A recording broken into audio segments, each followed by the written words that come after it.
Okay, 5, 4. It's the YouTube is going live, and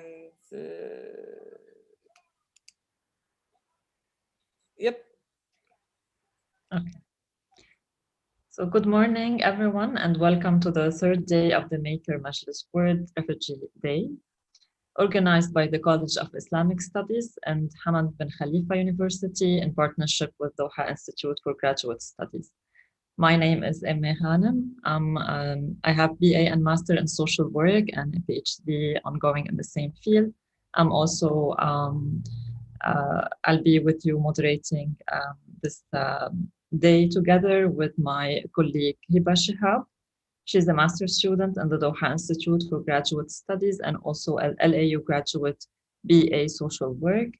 And together also with my colleague Muhammad Jamil Berberi, he has a master clinical social work and Doha Institute for Graduate Studies with a BA in nursing science. So welcome again, everyone. We will start by a short, maybe a welcoming from Dr. Avren Tok. He's Associate Professor and Assistant Dean for Innovation and Community Advancement, Program Coordinator for Islam and Global Affairs Program at College of Islamic Studies, Hamad bin Khalifa University. Dr. Tok also acts as the Regional Coordinator for the Executive Master Program, jointly offered by the Graduate Institute of Geneva and Hamad bin Khalifa University. He is the co-editor of Policy Making in a Transformative State, The Case of Qatar, published by Falkirk Macmillan in 2016.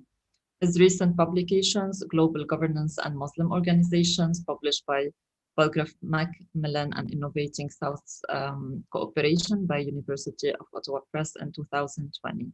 He is the director of a Q&RF-funded cluster 2021-2026 entitled SDG Education and Global Citizenship in Qatar. He's the lead project investigator for Qatar National Research Fund Priority Program for 3 years on localizing entrepreneurship education in Qatar.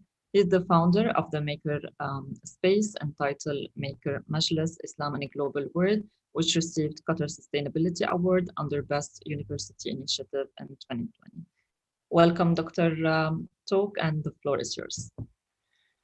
Thank you so much, dear Emma, and special thanks to, first and foremost, to Dr. Rania Mansour for being so positive and receptive to our proposal to organize the third day together. And she kindly took the lead, and with her wonderful team, with Mr. Mohammed, their Miss Amy, and their Miss Hiba, and all colleagues actually working with her. We are so grateful that this day, Refugee Day, World Refugee Day, is now acknowledged and recognized by various organizations in Doha. And two of them are important educational entities in graduate studies, Doha Institute for Graduate Studies and Hamad bin Khalifa University. It is also so wonderful to see that our impact and our, let's say, visibility and outreach has gone beyond the borders of Qatar. And we were able to reach out to so many wonderful, really top-notch universities and their scholars in Europe and in the region and in US or in Europe, like dealing with and focusing on areas related to refugees and their well-being and policies, practices, social work, and similar interdisciplinary areas revolving around the challenges and the hardships the refugees have been going through. So our event has been trying to first analyze what is going on, and then afterwards try to shed light on what the future is awaiting for us, and it's not just for the refugees, but for the humanity in general. So without further ado, I would like to return the mic to my colleagues, because I'm really excited and extremely enthusiastic about hearing my wonderful colleagues And once again, special thanks to Dr. Rania and her team. And also I have to acknowledge the role of one of our best students, Zinat Hassan, for introducing us to each other and cultivating this collaboration. The floor is yours. Thank you, Dr. Tok. And now we will be hearing another welcoming from Professor Ahmut Alaymat. He's the professor and head of social work program at Doha Institute for Graduate Studies. Dr. Alaymat holds a PhD and an MS in sociology from the USA and a master in social work from McGill University, Canada. He was the founding dean of the Social Work Institute at the University of Jordan through 2009 and 2011, the vice president of the Hashemite University, 2011-2012, the founding secretary general of the Higher Counselor for the Affairs of Persons with Disability, 2007-2008, the secretary general of the Ministry of Social Development, Government of Jordan, 2003-2006, and member of the Economic and Social Council Jordan from 2011 up until 2013. He has pioneered and led several social work program development projects while at the University of Jordan, Al-Balqa Applied University, Hashemite University, and as the founding president of the Jordanian Association of Social Works. These efforts have led to the development of graduate and undergraduate programs in social work on the continuing development of the social work as a profession. Matching contribution continued at Qatar University and continuing at the Doha Institute for Graduate Studies and Social Work Program. Dr. Alaymat has published in international and regional journals and presented his research locally, regionally, and internationally. His research focuses on children and youth, social policies, social development, poverty, and social problems in general. Welcome, Dr. Alaymat, and please, the floor is yours. Thank you. Good morning. شكرا جميعا. السلام عليكم. I'm very pleased to be with you today, attending this great event for tackling the issues and problems faced by a large segment of human populations, the refugees. As all you know that most of the refugees and displaced people are from our region, which is ridden by conflict, all kinds of conflict. So I would like to thank the organizer of this meeting, the Maker Majlis, Zinat, Dr. Rania, and Hamad bin Khalifa University. I hope that I will not forget anybody of you who are worked very hard for a long period of time to make this event a reality. So I thank all of you from Qatar, Turkey, Finland, and I thank our students who are attending, and I hope they will have an active role now and in the future in this field and other field. As you all know that this social work is in service of human people in their need and in their difficult and critical situations. So what the social workers do and they will do and they can do is highly needed and respected, and it's a human responsibility that you carry on. I don't want to take more time of your valuable time. I thank you all. Of course, special thanks to Dr. Rania, who is making all the effort to make this very successful event. Shukran lakum. Thank you all. Thank you all. And I hope we will start this day in full enthusiasm and active participation of all of you. Shukran. Thank you very much. Thank you, Dr. Alaymat. And now we will start our day. We will have a first round of sessions. I would like to announce that we will not be taking questions from the audience. So please like type in your comments or questions in the chat box. We will have a round of Q&A session after our speakers will done in the first round. And now we will have the pleasure to start with you, Dr. Rania Mansour. Dr. Rania will introduce us to the role of social worker working with refugees, the case of Lebanon. Dr. Rania Mansour, she's an associate professor, social work program at Doha Institute for Graduate Studies.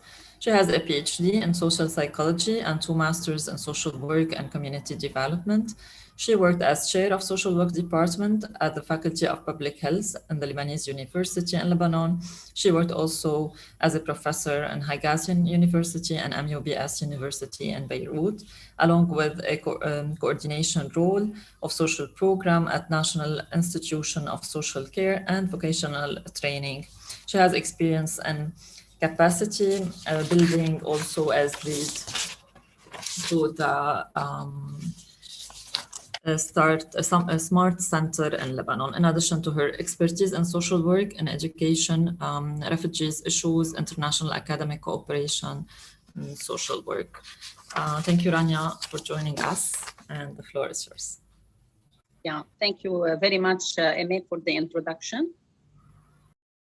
So I will share my screen now. I'm going to present in my paper about the specific role of social workers that are working within the refugees context, the case of Lebanon. To start, I will introduce a little bit or to brief about the general context of refugees in Lebanon, as well to focus about the role of social workers in 3 essential levels. And I will end my paper with the difficulties that might facing social workers that are working within the refugees context. So to start, as of October 2019, the government of Lebanon estimates that Lebanon is hosting about 1.5 million individuals who have fled the Syrian war, consisting of about 1 million registered as Syrian refugees. We call them SR with UNHCR, in addition to non-registered refugees, consisting of 31,000 Palestinian refugees fleeing from Syria, we call them PRS, and about 35,000 Lebanese returnees who were living in Syria before the crisis, and about 77,000 pre-existing Palestinian refugees in Lebanon, we call them PRL. So we have, as social workers, different level of intervention, starting from emergency aid and ending by human development. So at least about 1.5 million children under 18, including Lebanese, Syrians, and Palestinians, are currently growing up at risk, deprived, and with acute needs for basic services and protection. Actually, the demand for public services is overstretched, exceeding the capacity of institution and infrastructure to meet these immediate crucial needs. The Lebanese Crisis Response Plan, LCRP, has been developed in coordination with many relevant institutions and agencies in Lebanon. And its most important achievement in this regard, reaching the infrastructure also consisting of direct cash assistance, health centers and hospitals, educational support. We have 2 kinds, formal and informal ways. For the geographical distribution of refugees in Lebanon, if you can say, about 71% of refugees are living all over the country, and 17% are living in tents, and 12% in rural areas in Lebanon. So I would like now to share with you some information about social work as major and specialty in Lebanon. So we have actually 4 kinds of organization and institution that we as social workers are involved under. So the first one is global-based community, UN agencies, Also, we have INGOs, international non-governmental organization, national non-governmental organization, Lebanese NGOs, and GOs, national governmental organization. Regarding the academia in Lebanon, we have actually 6 academic institutions that graduate social work professionals in Lebanon. The Lebanese University is the biggest one, and it's a public university. We have actually 6 branches that graduate social work and are covering all Lebanese territory. And St. Joseph University, and it's the only university that offers the PhD in social work in Lebanon. Higazian University for the bachelor degree, Modern University for Business and Science, MUBS. They have also bachelor degree and 2 masters in social work. One is general social work, and the other one it's management, social work, organizational management. Al Jinan University for bachelor degree, and Lebanese American University bachelor and master's degree. So I will highlight a little bit about scope of work as samples. So we work and with delinquency issues such as children in conflict with law, prisoners, prostitutions, shelters and camps, protection centers, resilience, refugees, poverty and unemployment, volunteering, women empowerment, strategic planning and developing policies at the macro practice level, medical sector, physical and mental health, STDs, drug addiction, abortion, and so on. And also in educational sector, we work with illiteracy, learning problems, and physical and mental disability sector, family care with broken family, for example, child protection, CP, forced and early marriage, elderly, orphan, GBV, SGBV, and etc. Concerning our approaches, actually, we have 2 essential approaches that we use when we intervene in our profession. The first one is awareness. It's common in all scope of work, and the intervention level we have prevention, rehab, and reform.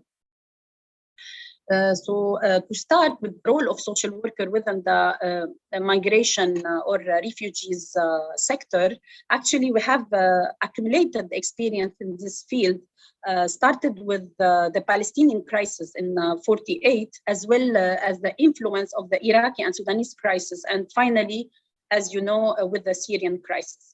So social worker in the refugee sector intervene professionally and become members of a multidisciplinary team. So actually, we focus on 3 kinds of intervention: the individual and familial level, it's called micro practice level, and group level, it's a meso, and community intervention, it's a macro practice level. I will stress about the first one, it's micro. I will stress about relief and basic needs. Actually, it's our role is to provide support to socioeconomically vulnerable households in order to enable them to meet their basic needs. And here, social workers play an important role in collecting and identifying information that help in the process, and also to reach and recruit family. And also, we work in this regard with for the assessment. Shelter's minimum standard, the main role is to ensure that vulnerable population have access to affordable shelter conditions at minimum standards, and also to ensure that the shelter environment is suitable through outsourcing services from national institutions, local authorities, and NGOs. For the referral system, connecting to other institutions that offer services such as legal, medical, therapeutical, and actually the referral system in Lebanon is very weak in this regard at national level. And we as social workers, we build our own referral system and connection. Regarding the education, it represents another field of intervention in different level for family outreach intervention to advocate for children and help parent register them into schools. Family support program, providing transportation fees, scholar books, bags, and stationery in collaboration with other institutions. We coordinate with Ministry of Education and Higher Education, MEHE, in many kind of, to provide many kind of services, such as remedial classes. So social workers refer Syrian refugee students who have learning difficulties to special classes organized by NGOs, and also school intervention through educational monitoring of the students' learning progress, as well as social integration to enhance their social growth. Also to assure a scholar seat for each Syrian refugee child through reaching all children. This program is called RACE, and to prepare children who were not registered in school for a long time through an accelerate learning program, also with the coordination with the Ministry of Education, by reinforcing their learning capacities and be able to merge them into formal classes afterward. And also to get exceptional approval to do the official exams for the grade 9 and 12 for Syrian refugee students who are non-holders of identity or not registered, or they don't have legal papers or documents and living in Lebanon. To note that the Syrian students are involved into the public school classes for PM shift. For the protection, also we work at child protection in emergency for physical and moral abuse, sexual abuse, early marriage, or gender-based violence, GBV, in many cases of forced marriage, domestic violence, forced illiteracy, and for SGBV, for example, sexual abuse, transsexuality, human sexuality, bullying, and violence, and also persons with disability. We work to avoid any kind of exclusion, to get access to the physically and to the knowledge also. And we intervene when we see any kind of social barriers. And also we work for elderlies with homeless, and we to ensure that we provide them with the basic needs. In the case of child protection CP, we have in Lebanon specialized judges trained on the juvenile law. And then there is a supervision of the Union pour la protection de l'enfant libanais, UPEL. Social workers coordinate with juvenile judges in order to rule sentences and decisions upon a child's best interest. Social workers also are practicing this role through UPEL. UPEL is about 85 years old, which is the only NGO that is given by the authority and mandated by the authority to intervene in such protective cases. And on the other hand, also social workers in other institutions are obliged to coordinate and refer to UPEL social workers in order to assess, to study the cases, and then to proceed in doing what is necessary. And here we have two kind of intervention, or we have the legal pathway and the social pathway. For the legal pathway, it leads to legal decisions taken by judges and prosecutor. But for the social pathway, it requires referring the cases to for example, a relevant shelter institution and take another protective solution. To note that social worker take into consideration the extended families as solution in protection cases, and shelters will be considered as last resort and last solution.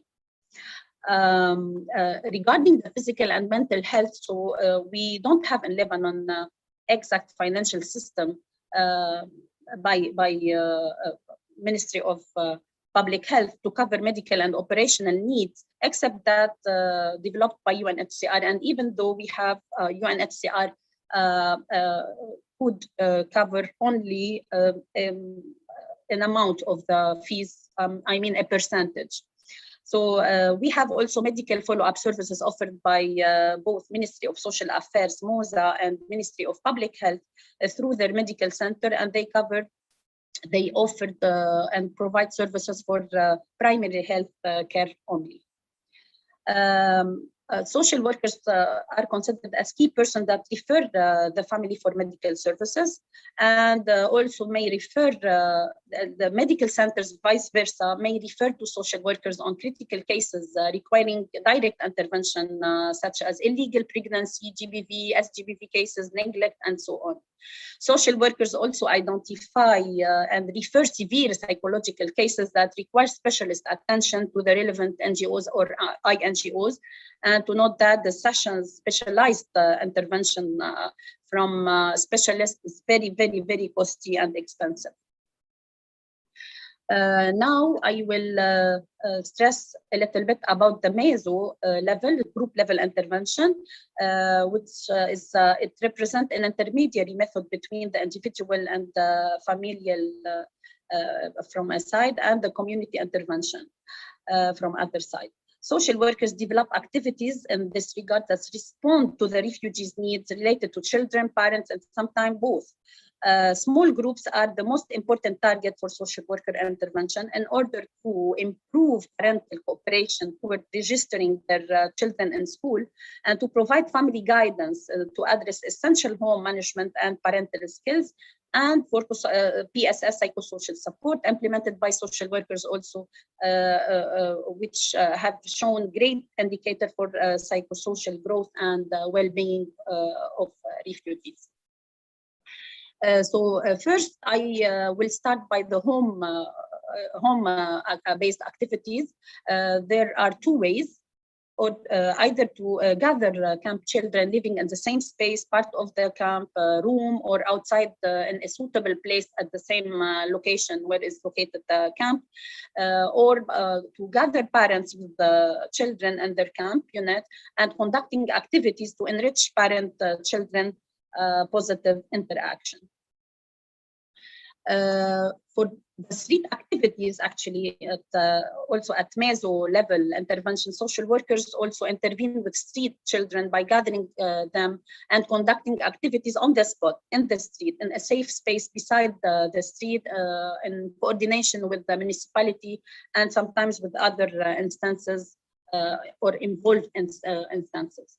For the safe space activities, the group method is also practiced to increase the level of awareness among the children, and specifically among girls, to avoid early marriage, which is we have a high percentage of this kind of problems. In addition to intervene with their parents at the same time as group. Regarding the shelters, social workers prepare and implement activities targeting the shelters beneficiaries, such as Syrian refugees in the orphanage or in protection centers. Regarding the prisons and juvenile rehabilitation centers, social workers also follow up cases, arrested refugees cases in conflict with the law. Inside the women prisons, social workers also organize program activities addressed to groups in order to integrate Syrian refugees into prison community and to avoid any kind of bullying as well. Lebanese prison contains approximately now about 5,000 prisoners, consisting of 1,500 Syrian prisoners and 500 Palestinian prisoners. Regarding the juvenile rehabilitation centers, social workers also conduct with Syrian children refugees, also activities inside prison and outside and the rehab centers in order to cover relationships between minors and their shattered families, as well to provide vocational training that lead to a better reintegration in their communities. Nowadays, we have about 88 minors in the prisons in Lebanon, consisting of 33 minors are Lebanese, 42 Syrian children, and 13 from other nationalities. For the intervention level or macro practice intervention, social worker encourages local communities to react and manage tension by supporting municipalities and other local and national institutions' capacity.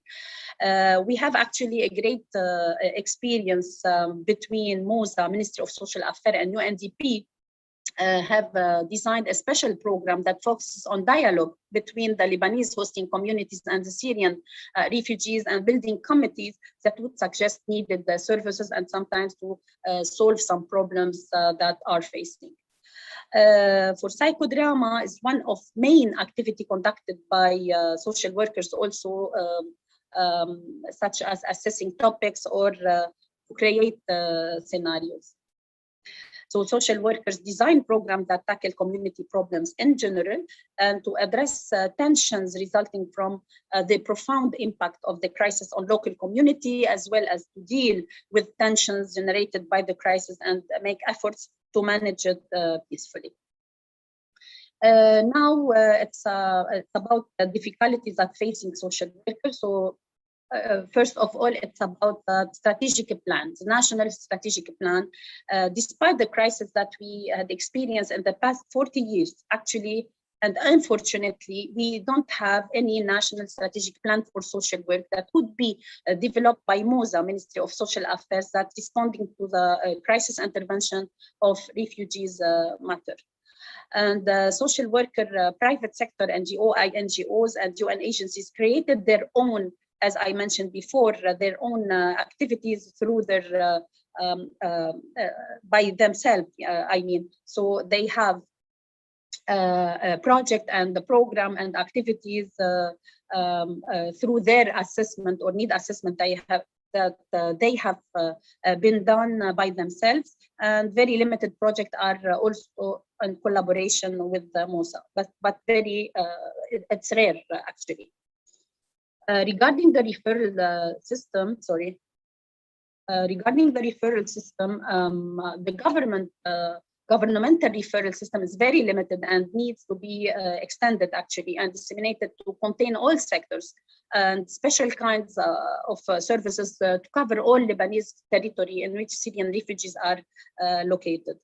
And social workers also build their own connections through developing MOUs, Memorandum of Understanding among institutions, and to note that multidisciplinary services network is needed actually. For shelters, protective shelters have limited vacancies and most does not match the current need. At the financial level, social work refugees field is feeding from funds and donations, and most come from abroad, in particular from global and international institutions such as UN agencies, UNHCR and UNRWA, which are on the top in addition to UNICEF and EU. Social workers are hired to implement programs and they would be jobless, unfortunately, when funds are seized. Regarding the nomination of social workers, so during the Syrian crisis, many social workers are named field workers, case managers, social animators, field coordinators, area coordinators, and so on. So more titles are or come in from other academic background, such education, sociology, special education, psychology, and other major, sometimes it's mathematics or biology. Hence there is an urgent need to identify the academic qualifications of a social worker with the operational definitions identifying their required role.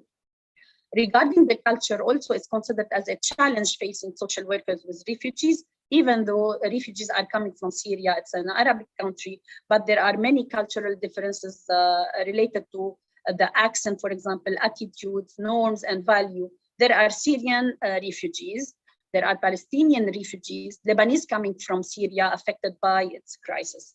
Social workers need competency training to learn about the refugees' local community in order to provide them with a proper integration and social acceptance. Regarding the law, actually, Lebanon has two kinds of terminologies, labels, refugees and migrants. We use them in daily practice. There is no legal statement for each that addresses this definition in law. And to note that Lebanon is not a signatory of Geneva Convention for refugees. So it's my references for my paper, and I will end by this slide. It's through our experience in the field, social work stands as a bridge to cross the intercultural exchange in national and global communities. Thank you very much. Thank you, Dr. Rania, for this presentation, highlighting the role of social work with refugees in Lebanon and all the challenges that we are facing, actually. Thank you so much. Now we will have a presentation about the lived experiences of stateless Afghan refugee in Iran, narratives of resilience and trauma growth with Mr. Hadi Farahani. He's a classmate as well for me. I'm glad to have you here, Hadi. He's a PhD student at the doctoral program Welfare, Health and Business Management, majoring social work. Areas of research and interest are as follows. His interests are as well-being, mental health, and quality of life of refugees and asylum seekers. His area of research involved the general theme of migration and its impact on mental health and well-being of refugees and asylum seekers, with a specific emphasis on Persian-speaking refugees in Finland. Hadi, recently you had a publication, I guess, on meta-analysis of the literature about risk factors and preventive measures for mental health and well-being of refugees. I'm really happy to have you with us today, and the floor is yours. Thank you very much for your nice introduction. I'm really happy to be among prominent scholars, students, and professors of social work. And thanks to Dr. Evren Talk for organizing these sets of interesting events, and also special thanks to Hamad bin Khalifa University. As Amy mentioned,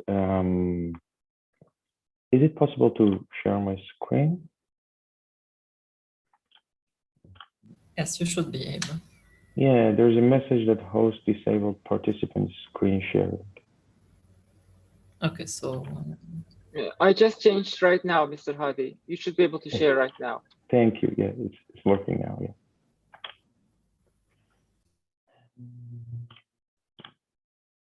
Yeah. Okay. Yeah. As Amy mentioned, the paper that I'm going to present for today is about lived experiences of stateless Afghan refugees in Iran, and I'm interested in their narratives of resilience and trauma growth. And as we had a talk with Dr. Evren, I decided somehow to also highlight the methodological sections of this research that I did. It was a collaboration between 3 universities that we did it recently, I mean in 2020. And this paper is gonna be published in the conference in the University of Luxembourg and the Journal of Community Development or something. I don't remember it. And it was funded by the Finnish Institute in the Middle East. Okay. And first of all, I want to share with you a video about the current situation in Afghanistan. And I'm sure that all of you know it, but just a very short video if I'm allowed. Okay. So share my screen.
Yes, and as it was obvious that crisis is still is going on, especially after US decided to withdraw their troops and I guess gaining power of Taliban. It's gonna be a second wave.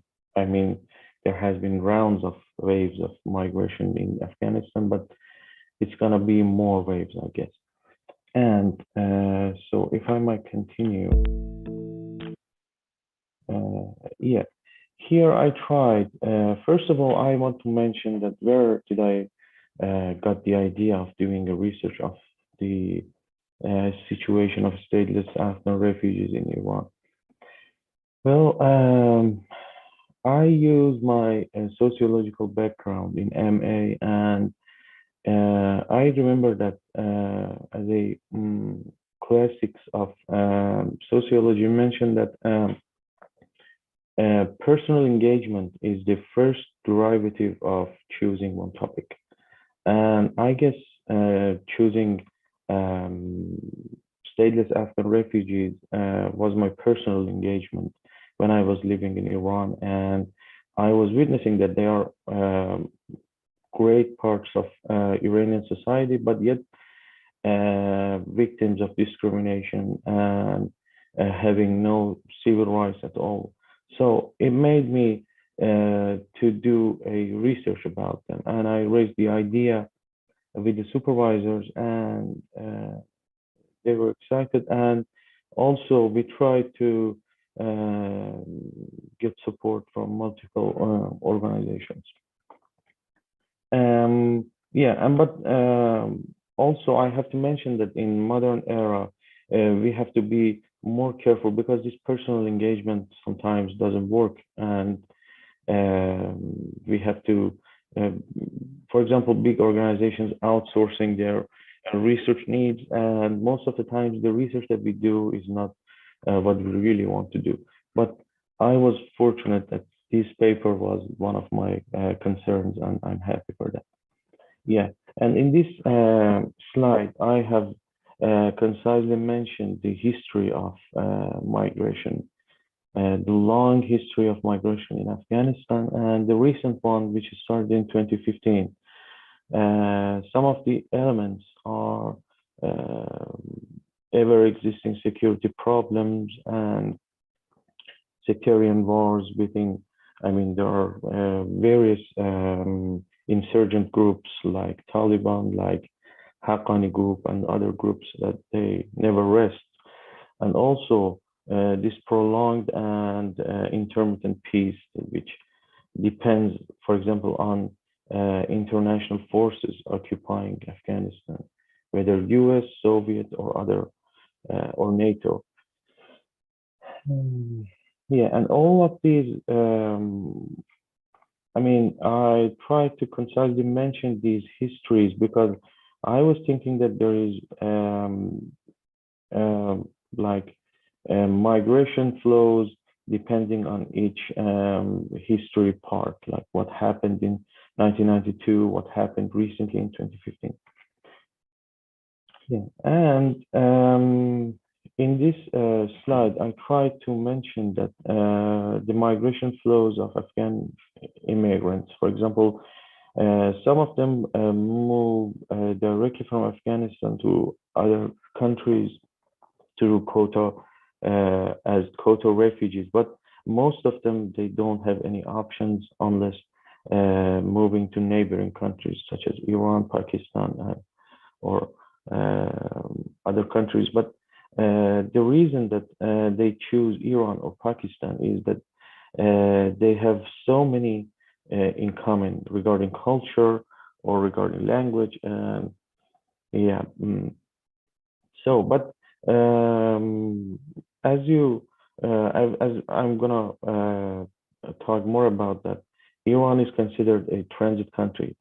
But one interesting thing among my research was that what happens that 3.5 million people choose to stay in Iran forever and they can't escape from that country. And also, I found this very interesting fellow diagram depicting that each year and the events that the number of people that migrated from Afghanistan to other countries, and also including internal displaced people and also repatriations from other countries to Afghanistan.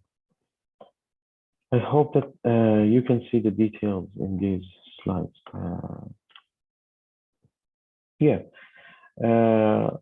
If I continue, I want to start with the research questions. What made this research continue?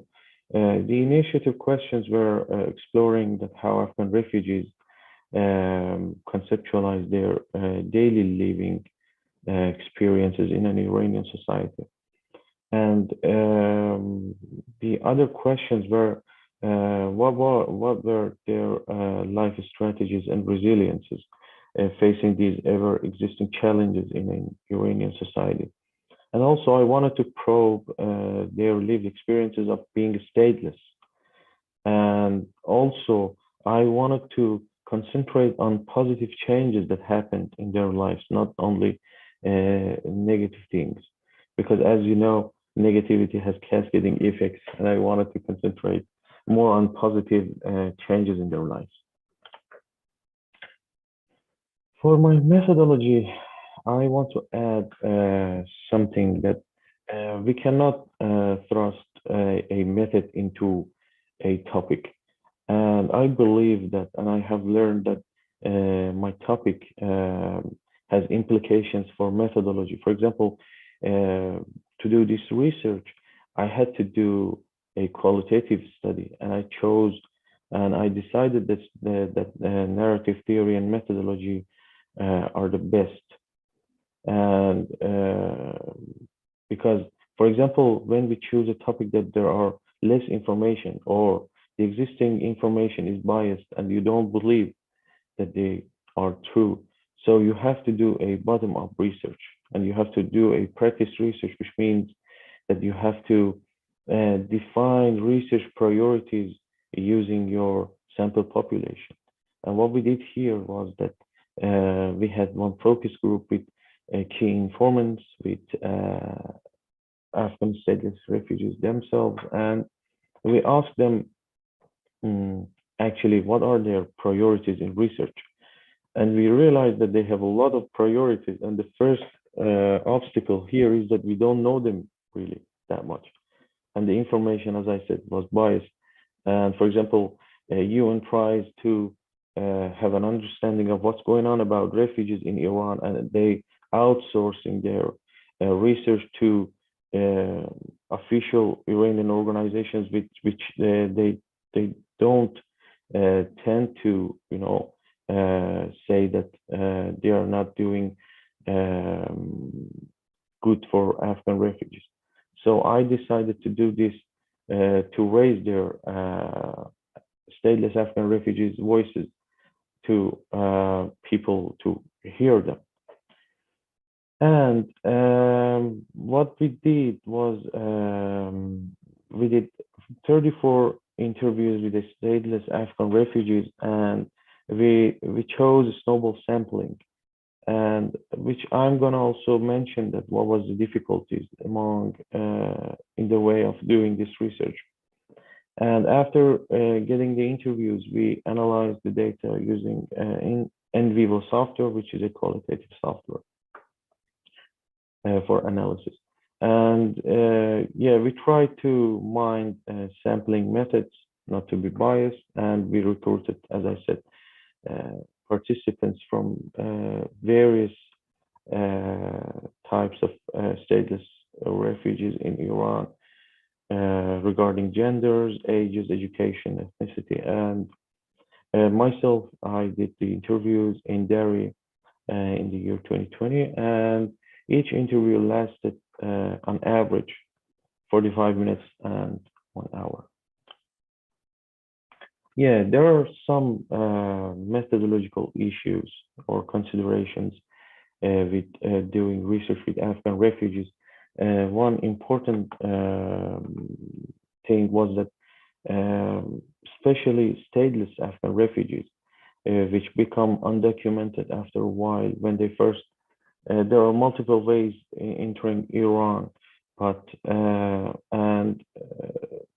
like as I remember, according to Iranian Statistics Organization, 3.5 million Afghan refugees live in Iran, and only 8,000 of them, no, 800,000 of them have been documented, and they have residence permit, and the rest of them are become stateless because of the costs of renewing the residence permit or other things. And so these Afghan refugees are really hard to access group because they highly suspicious of outsiders, and it is difficult to gain their trust and access, and so it was very difficult to get in contact with them, but we did it through their own, for example, through our networks of Afghan students at the University of Tehran, and speaking in their own languages was the main factor.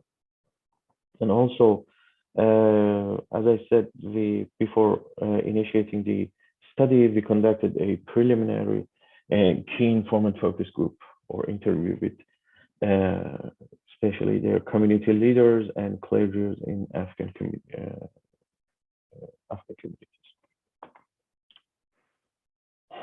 And what is the role of narrative approach to resilience and post-traumatic growth, which we highlighted in this research?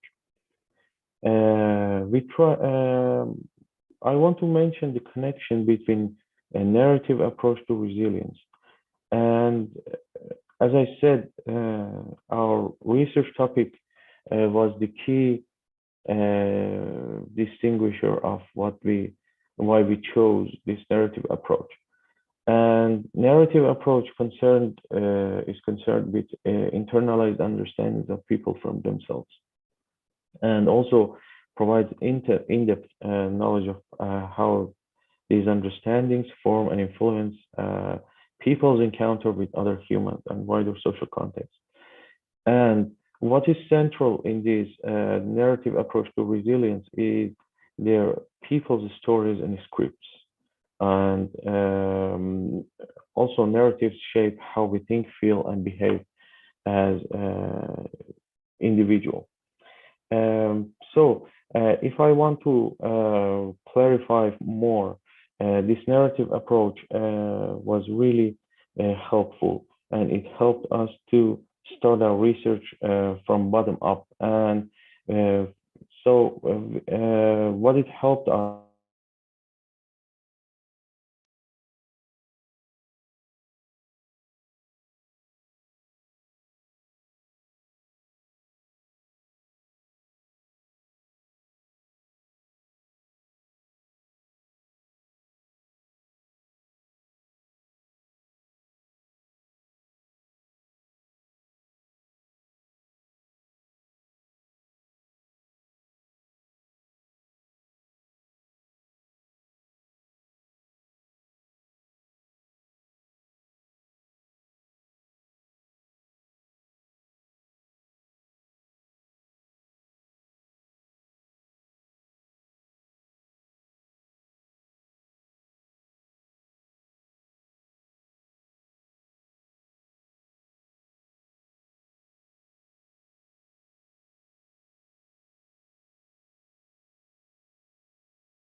I think we lost Hadi. Is it from our side?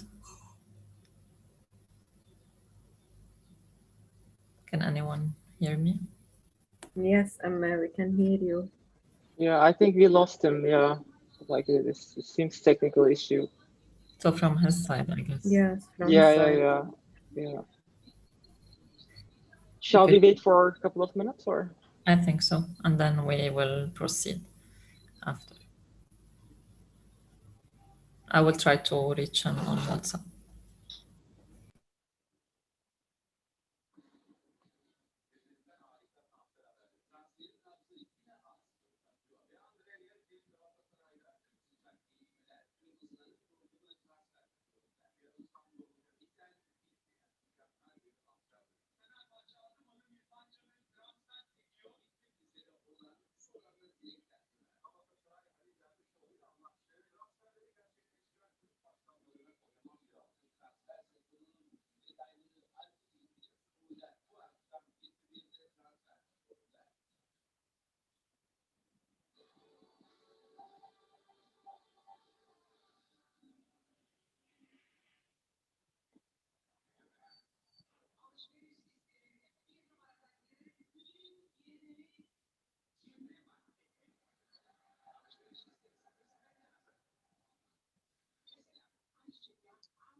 It seems something structural.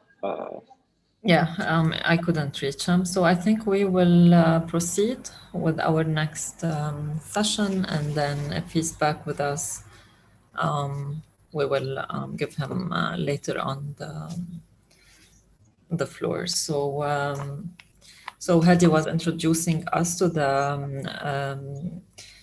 the issue of stateless Afghan and his contribution as a researcher to support their cause in a human rights manner. Now we will be introducing Mr. Abdo Hussayan. He's the director of Ihsan لأجل السلام organization that was launched in 2013 in Lebanon, and currently it's registered in Italy. He's an honorary member of Adyan Foundation, member of the German Board for Human Rights and Advocacy. He's also a member of the Academy of Arab Scientists in Germany and volunteering in different other organizations as well in Italy. Dr. Abdo will be, it will be a recorded session on refugees surfing refugees, a lively eye from Syrian camps. So welcome on board and thank you for joining us today. And we will proceed with the registered session.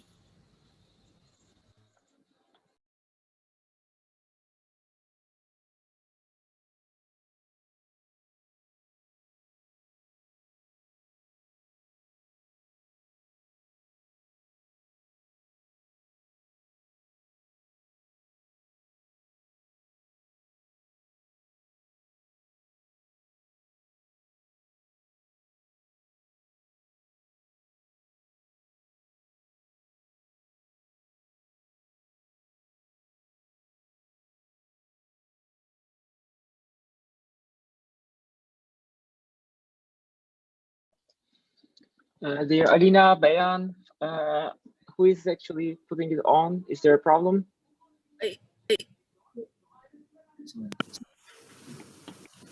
السيدات والسادة الحضور، السلام عليكم ورحمة الله وبركاته.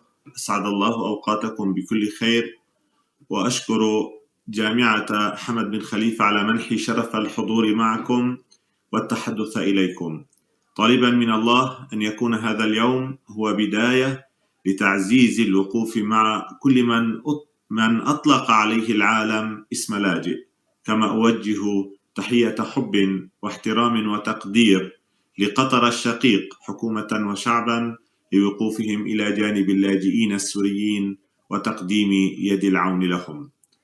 أيها السيدات والسادة، لا يكفي أن نجعل للاجئ يوما في السنة لنتذكره ونتكلم عن مآسيه وما يعانيه ويواجهه وما يحلم به. اللاجئ بحاجة إلى شيء أهم من كل ما ذكرته، وأهم من المساعدات الإنسانية التي نقدمها إليه، مع العلم أنها ضرورية ولا يمكننا أن نغفلها وننساها، ولكن ما هو الأهم في ذلك كله هو العمل الجدي لإنهاء أزمات اللجوء بإزالة أسبابه، وعلى المجتمع الدولي والعالم تحمل مسؤولياته تجاه اللاجئين وإنهاء معاناتهم عبر إزالة أسباب لجوئهم. أنا بدوري وبصفتي لاجئ وناشط مدافع عن حقوق الإنسان بشكل عام وعن اللاجئين السوريين بشكل خاص سأتكلم عن اللاجئين السوريين في لبنان. فمنذ انطلاق الثورة السورية السلمية المباركة في عام 2011 التي انطلقت شرارتها الأولى من مدينة درعا ردا على اعتقال مجموعة من الأطفال وتعذيبهم واقتلاع أظافرهم على خلفية عبارات مناهضة للنظام السوري وجدت مكتوبة على جدار مدرسة في درعا.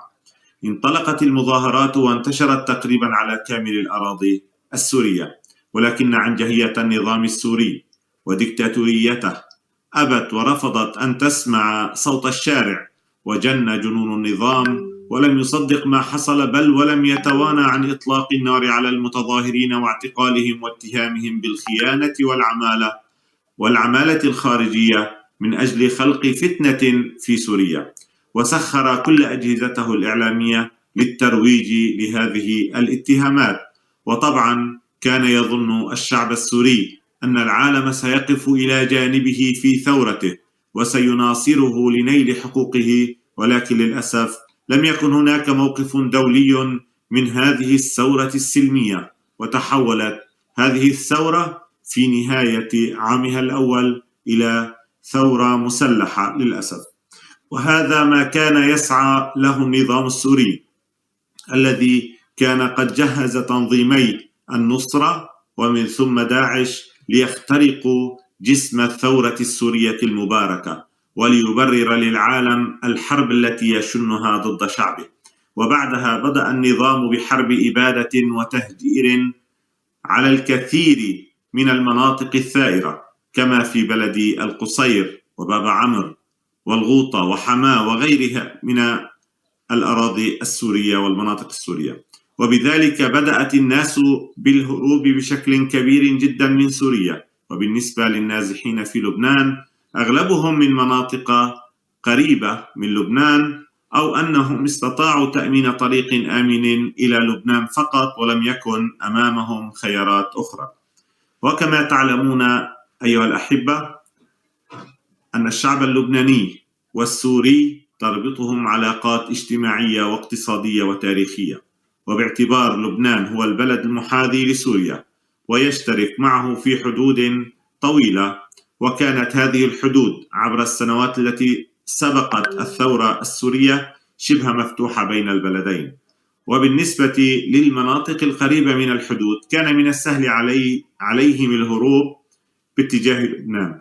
لذلك شهدت لبنان حركة نزوح منذ بداية الثورة في عام 2011 لتصبح بعد 2013 حركة نزوح جماعي، وذلك بعد استعانة النظام السوري بقوات خارجية للقضاء على هذه الثورة وإخضاع جميع المناطق لسيطرته عبر تهجير أهالي هذه المناطق الثائرة وتدميرها، مستخدما كافة أنواع الأسلحة المحرمة حتى المحرمة دوليا.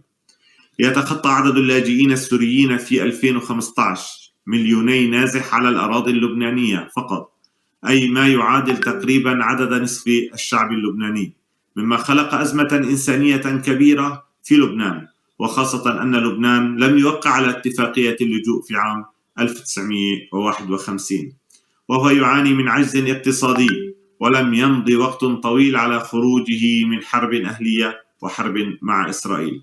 وهنا بدأت أزمة إنسانية كبيرة على الأراضي اللبنانية، وأمام عدم تدخل الحكومة اللبنانية في مساعدة النازحين الهاربين إلى لبنان وعجز المنظمات الإنسانية والدولية عن إغاثة هذا العدد الهائل من النازحين في هذا البلد الصغير، واجه النازحون أقسى ظروف الحياة وتعرضوا للكثير من الانتهاكات، وخاصة في لبنان لبنان المنقسم سياسيا بين مؤيد للنظام السوري، وهؤلاء ينظرون إلى اللاجئين على أنهم هم من فعلوا الحرب في سوريا، وهم من دمروا سوريا وهربوا إلى لبنان، وهم دائما ينسبون كل المصائب، ينسبون أيضا سبب الانهيار الاقتصادي في لبنان والفساد إلى وجود النازحين على الأراضي اللبنانية، ويطالبون دوما بخروجهم من لبنان. وبين فريق آخر هو معارض للنظام السوري، وهؤلاء من تبنى قضية استقبال اللاجئين مع عجزهم للأسف عن مساعدة وحماية هؤلاء اللاجئين على أراضيهم. إن فقر لبنان ومشاركة فريق سياسي في دعم النظام السوري جعل الوضع في لبنان أكثر تعقيدا وأسوأ حالا من غيره من البلدان التي استقبلت نازحين سوريين على أراضيها، وكان سببا في تعرض النازحين السوريين إلى الكثير من الانتهاكات على الأراضي اللبنانية. غالبية من وصل من النازحين السوريين إلى لبنان بعد 2012 كانوا قد هربوا من جحيم الحرب ولم يستطيعوا اصطحاب أشيائهم معهم، علما أنهم لم يتركوا بلدهم بسبب الفقر والحاجة، وإنما السبب الأساسي هو طلب الأمان ورفض حمل السلاح. لذلك وصلوا إلى لبنان مع ثيابهم التي يرتدونها فقط، ومع عجز المنظمات الإنسانية عن تلبية احتياجات الواصلين إلى لبنان، تحرك أيضا بعض المجتمع المدني اللبناني للوقوف على حاجات النازحين، إضافة إلى مساعدات كانت تأتي من عدة دول عربية وغربية، ومن طبعا من أبرز مشكورة دولة قطر. من أبرز هذه المساعدات كانت تأتي من دولة قطر الشقيق، ولكن للأسف ومع ذلك فإن الحاجات كانت كبيرة وكثيرة، فقد عجز الجميع عن تلبيتها.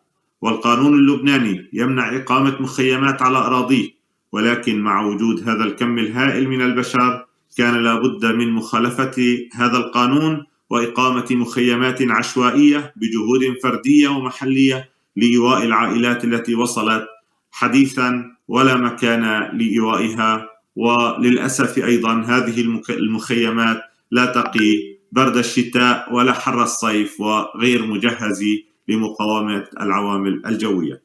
وأما عن تجربتي مع اللجوء في لبنان والتحديات التي واجهتنا منذ نزوحنا وخلال الفترة الماضية، أولا الحاجة إلى المأوى المسكن، وبدأت تظهر مشكلة عدم وجود منازل للإيجار في عام 2013 مع ازدياد حركة النزوح بشكل كبير، مما جعل الحاجة ملحة إلى استحداث مخيمات عشوائية على الأراضي الزراعية بعد القيام باستئجار هذه الأراضي لهذا الغرض.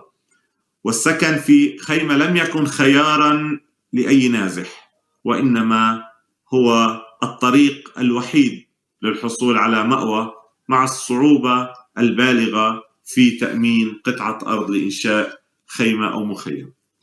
أما دور المفوضية السامية لشؤون اللاجئين فقد كان خجولا بحجة أن إقامة المخيمات على الأراضي اللبنانية ممنوع قانونيا، وهم لا يستطيعون دعم المشاريع غير القانونية، وقاموا باستئجار بعض المباني لسنة أو سنتين. وطبعا هذه المباني إما كانت مهجورة أو قيد الإنشاء أو عبارة عن مستودعات أو حظائر للحيوانات، واستقبلوا فيها عائلات بحاجة إلى مأوى. ولكن مع هذه المبادرات الخجولة تبقى هناك عشرات الآلاف من العائلات لا تستطيع تأمين مأوى بسبب عدم القدرة على تأمين الأجور.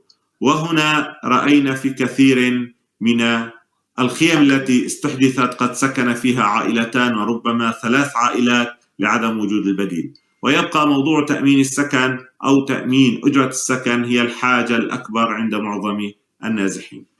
وحتى يومنا هذا حيث الوضع الاقتصادي الصعب وعدم تمكن النازحين من العمل، لأن ذلك ممنوع بالقانون اللبناني إلا بعد الحصول على ترخيص عمل، والاستحصال على الترخيص شبه مستحيل لأغلبية النازحين بسبب عدم امتلاكهم الوثائق القانونية التي تخولهم من الحصول على الترخيص.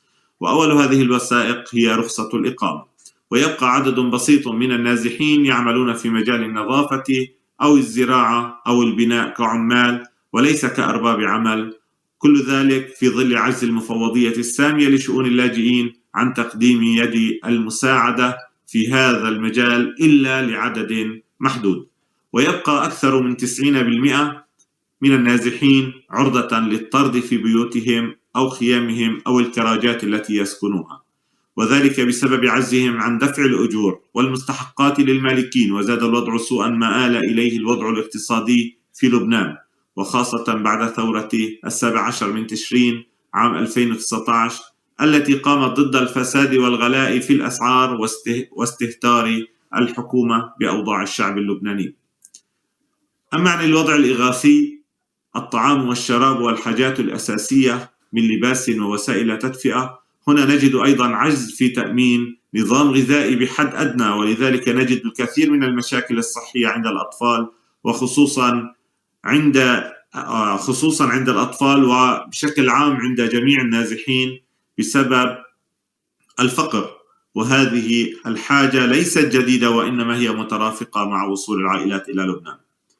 ثالثا، الوضع الصحي. الصحة هي مشكلة عامة في لبنان، حيث يعاني المواطن اللبناني من عدم حصوله على حاجاته من الرعاية الصحية بسبب الغلاء الفاحش للاستشفاء والطبابة في لبنان، مما يجعل أيضا النازح السوري في عجز شبه تام عن تأمين العلاج والاستشفاء والوصول إلى الخدمات الطبية، والمفوضية لا تدعم إلا حالات قليلة جدا من حالات المرض مثل حالات الولادة وبعض الحالات الطارئة، لكنها لا تتدخل نهائيا في حالات مرض السرطان والحوادث وكثير من حالات المرض الأخرى. ويبقى النازحون يعانون أحوالا صحية سيئة مع وجود كوادر طبية واختصاصيين في الصحة من المجتمع السوري النازح في لبنان، ولكن القانون يمنع ممارسة مهنة الطب للأجنبي على أراضيه إلا بعد الحصول على إذن، وهذا الإذن يستحيل الحصول عليه للاجئ السوري.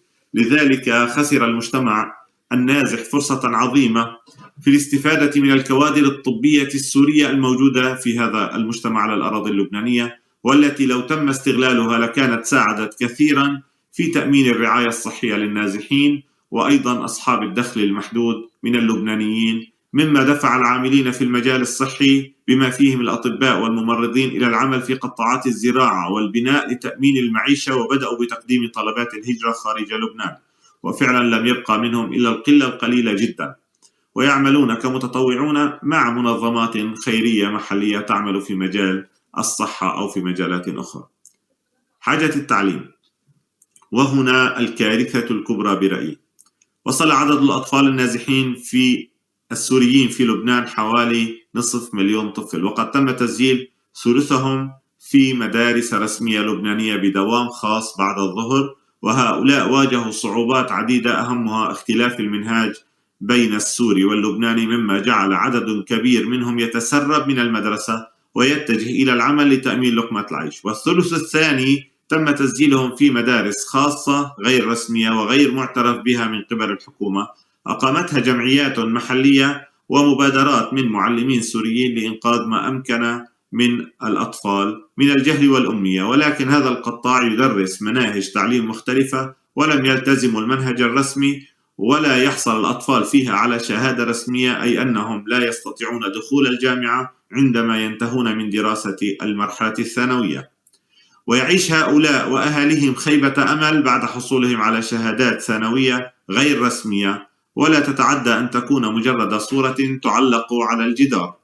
أما الثلث الأخير من أطفالنا فقد بقوا خارج نطاق التعليم بشكل نهائي وحرموا من هذا الحق الإنساني، وبالتالي نشأ لدينا في المجتمع النازح عبر 10 سنوات جيلا لا يعرف القراءة والكتابة، وهذا من أخطر ما يتعرض له مجتمعنا السوري واللاجئ، ويجعل الخوف حليفنا بشأن مستقبل هؤلاء الناس وهؤلاء الأطفال هؤلاء الشباب.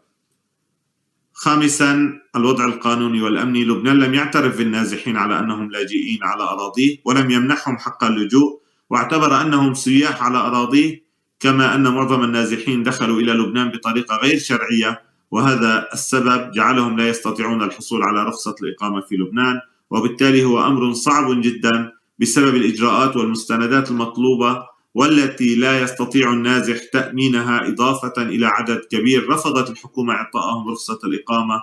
وبالتالي لدينا أكثر من 85% من النازحين في لبنان لا يمتلكون رخصة الإقامة، وهم عرضة للاعتقال في حال مروا على حواجز القوى الأمنية والجيش اللبناني، مما يجعلهم يعيشون حياة توتر وخوف وقلق من الاعتقال بسبب الإقامة. وطبعا هنا أوجه شكر كبير لدولة قطر التي ساهمت قبل 4 أو 5 سنوات بدفع المخالفات لعدد كبير من اللاجئين السوريين من أجل تسوية الإقامة، ولكن للأسف بعد انتهاء هذه المدة لم تقم الحكومة اللبنانية بتجديد هذه الإقامات لهؤلاء النازحين.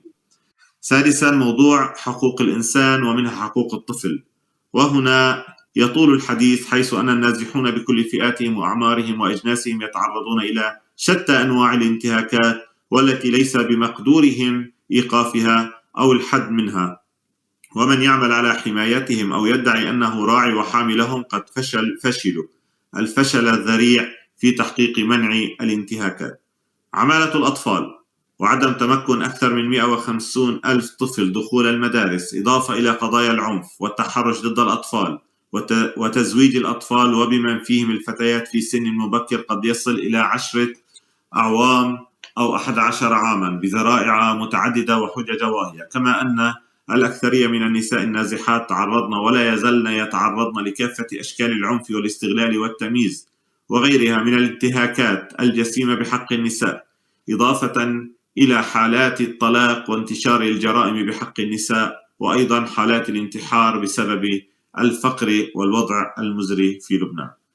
المشكلة التي ظهرت مؤخرا هو أنه خلال 10 سنوات قضاها النازحين في لبنان لم يستطيعوا تسجيل حالات الولادة والوفيات والزواج أيضا، وهذا مؤشر خطير إلى أن هناك عشرات الآلاف من الأطفال اليوم في لبنان لا يمتلكون أوراقا ثبوتية ولا وثائق رسمية تثبت هويتهم.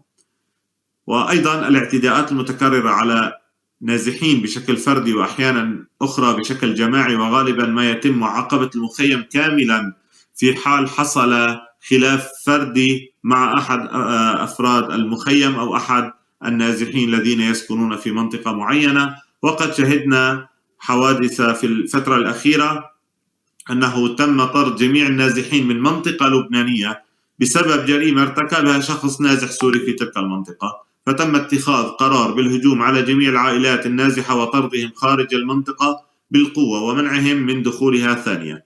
وحادثة قريبة أخرى ولد وقوع إشكال فردي بين شخص لبناني وأحد النازحين في مخيم في شمال لبنان. قام اللبناني بالاستعانة بمجموعة من أصدقائه ليقوموا بالهجوم على المخيم وأطلقوا النار على ساكني المخيم وأضرموا النار في المخيم، وكانت النتيجة تشريد حوالي 600 شخص في الليل، معظمهم من النساء والأطفال، وهم لهذا التاريخ لم يسمح لهم بإعادة بناء مخيمهم أو إنشاء مخيم جديد في مكان آخر. وهذا يحصل طبعا باستمرار، والحوادث كثيرة وكثيرة. ومن يجب أن يتحمل المسؤولية هنا هي الدولة اللبنانية التي لم تحمي النازحين على أراضيها عبر تطبيق القوانين بحق المخالفين.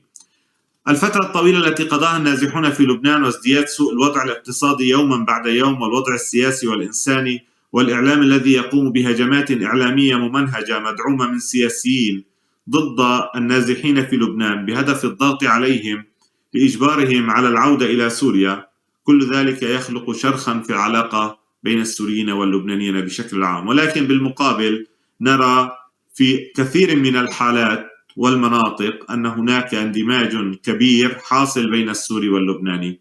وهنا أوجه تحية حب واحترام وتقدير للشعب اللبناني الكريم المضياف الذي استقبل هذا العدد الهائل من السوريين على أراضيه وشاركهم لقمة العيش.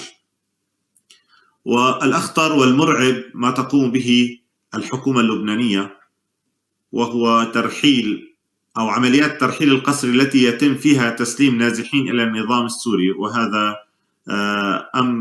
أمر زاد الضغط على باقي النازحين وجعل حياتهم دائما في خوف وتوتر وخطر من الترحيل، لأن من يتم ترحيله يعني يذهب إلى مصير مجهول، لا نعلم ماذا يحصل له، ونتوقع دائما أن مصيره السجن أو الاختفاء القسري أو الموت. وطبعا لدينا الكثير من التجارب في هذا المجال. السؤال الآن: لماذا لا يعود النازحون إلى سوريا، علما أن سوريا أصبحت آمنة الآن؟ هكذا يدعي الكثير من السياسيين أصدقاء النظام السوري. أولا، إن النازحين في لبنان هم هربوا من مناطق ثائرة ضد النظام السوري، وبالتالي فإن هذه المناطق تم اعتقال الكثير من أهاليها، وذلك منذ 2011، ولم يخرج منهم إلا القليل، مع الجهل بمصير الكثير ممن غيبوا قسريا في سجون النظام. فلدينا في سوريا حوالي نصف مليون بين سجين ومغيب قسريا، وعشرات الآلاف لا معلومات عند أهاليهم عن وضعهم، أو إذا كانوا قضوا تحت التعذيب أو ما زالوا مغيبين في أحد السجون. فكيف سيعود هؤلاء إلى بلدهم ولا زال النظام يعتقل أبنائهم؟ وهل سيثقون في هذا النظام الذي شردهم ودمر بيوتهم وقتل منهم ما قتل، وجعلهم يتركون أراضيهم وبيوتهم ويسكنون خيما من النايلو، ويذوقون كافة أنواع وأشكال الموت والذل والقهر والجوع والفقر وغيره؟ ومؤخرا من شارك بالانتخابات في لبنان، الانتخابات الهزلية التي قام بها النظام السوري لبشار الأسد، هم مجموعة أولا من اللبنانيين الذين يحملون الجنسية السورية ويسكنون لبنان، ومثال على ذلك هم أهالي منطقة جبل محسن، فهم يحملون الجنسيتين، الجنسية اللبنانية والجنسية السورية، وهم من الطائفة العلوية، فذهبوا وصوتوا وانتخبوا بشار الأسد. وآخرين هم من مؤيدي النظام، هم موجودين في لبنان بهدف أو بحاجة العمل وبهدف العمل أيضا، ذهبوا واقترعوا وانتخبوا في السفارة السورية في لبنان.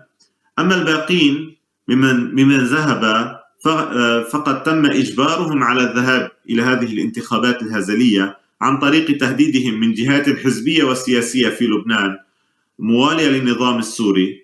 وطبعا كان التهديد إما بإحراق المخيم أو بطردهم من العمل أو بطردهم من المخيم، فذهبوا تحت الضغط، أو تم إعطائهم الوعود بالسماح لهم بالعودة الآمنة والعفو عنهم من قبل النظام.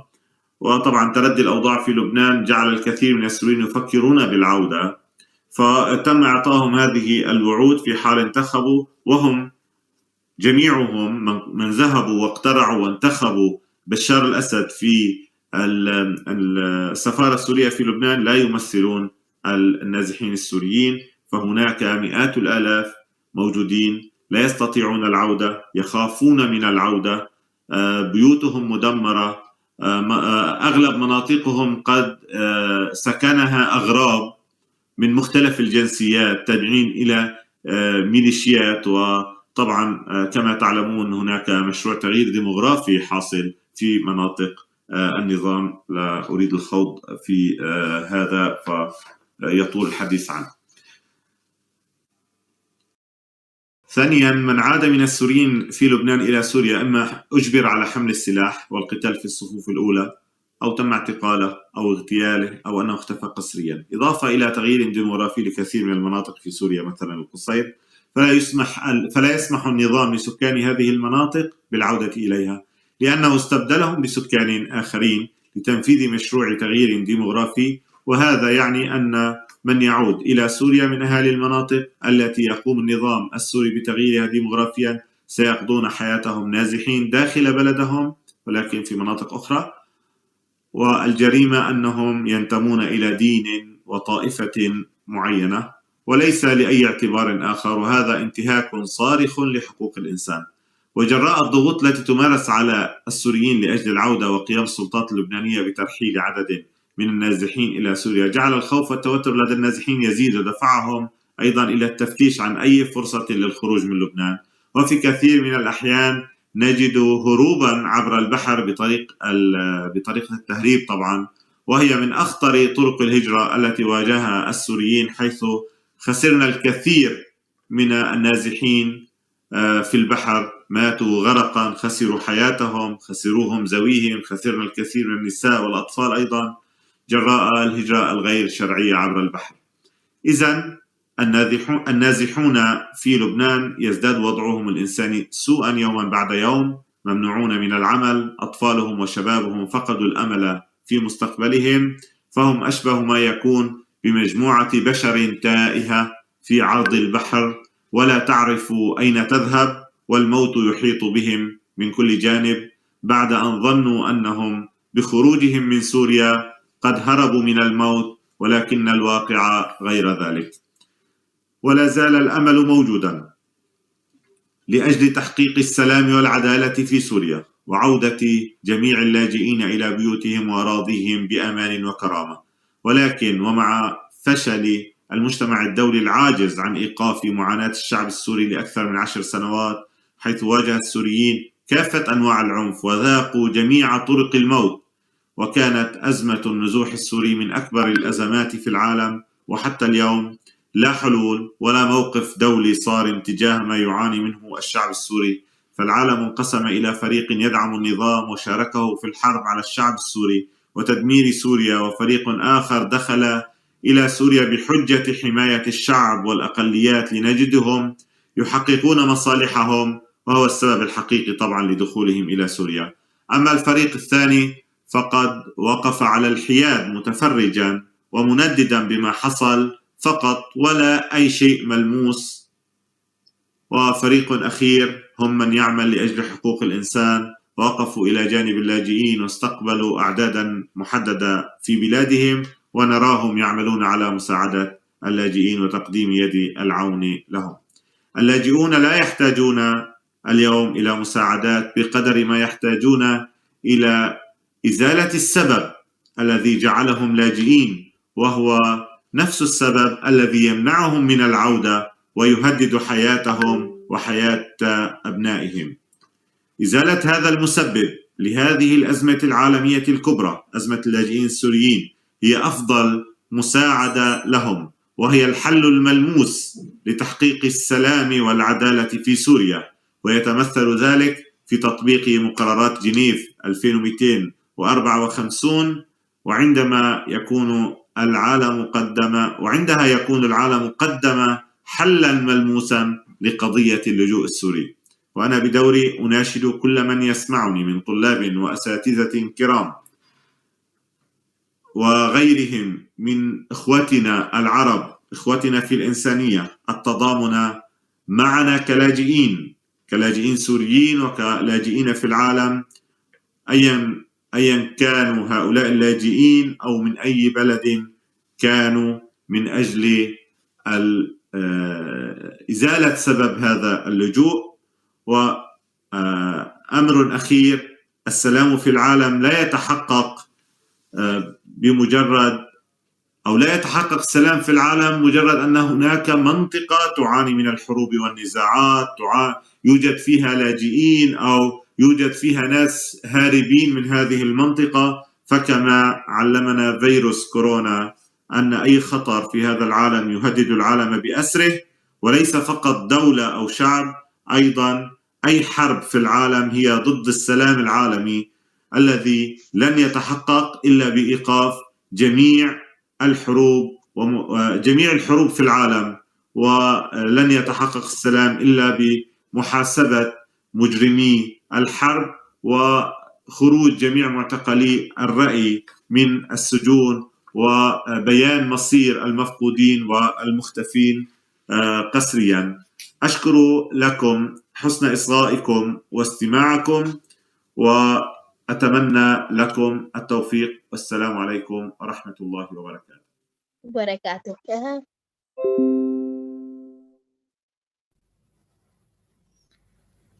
Okay, Mr. Abdo, I would like to really thank you for your courage, dedication for the cause, and the way you enlighten us with this presentation. I know you're with us, so thank you so much.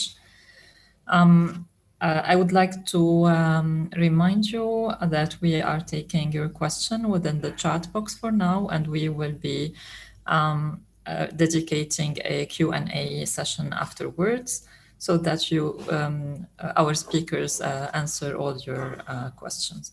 We will continue now with our first presentation for this morning with Dr. Ghassan El Kahlout. It will be about law and humanitarian work with refugees.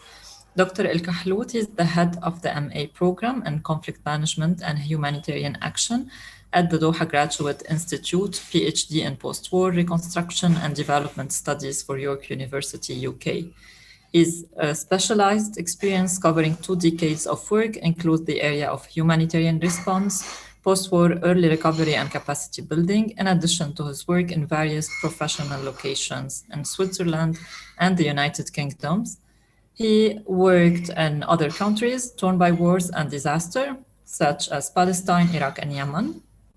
He has worked in international organizations such as the United Nations, the International Federation of Red Crescent Societies, Islamic Relief Worldwide, and the Humanitarian Forum in the United Kingdom. He led and was a member of emergency humanitarian response teams in Iraq, Palestine, Pakistan, Bangladesh, Libya, and Jordan. He delivered training courses in the fields of humanitarian response, disaster management, post-war early recovery, and post-war reconstruction. I would like to thank you, Dr. Ghassan, for being with us today. The floor is yours. Thank you so much, Amy, for the introduction. And thank you to the colleagues in Hamad University for organizing this event. And also I would like to thank Dr. Rania for inviting me to contribute to this panel. Can I share now? Yes, you should be able to share your screen. No, it's still disabled. I think Dr. Ever needs to make you co-host.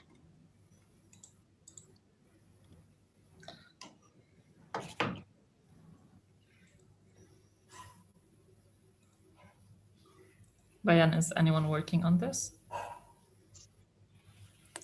Dr. Evern is the host, so he's the only one who can do it. Dr. Evern, are you there?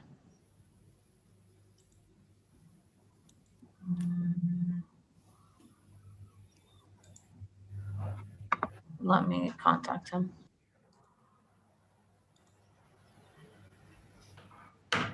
Okay, so sorry for that, but few minutes and we will continue.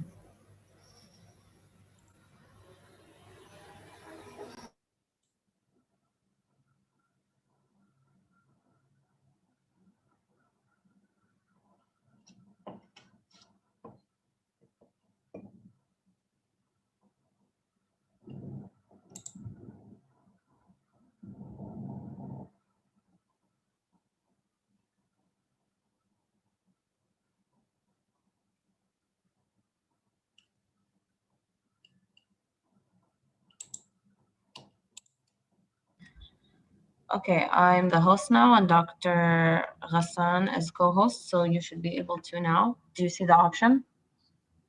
Yes. Perfect.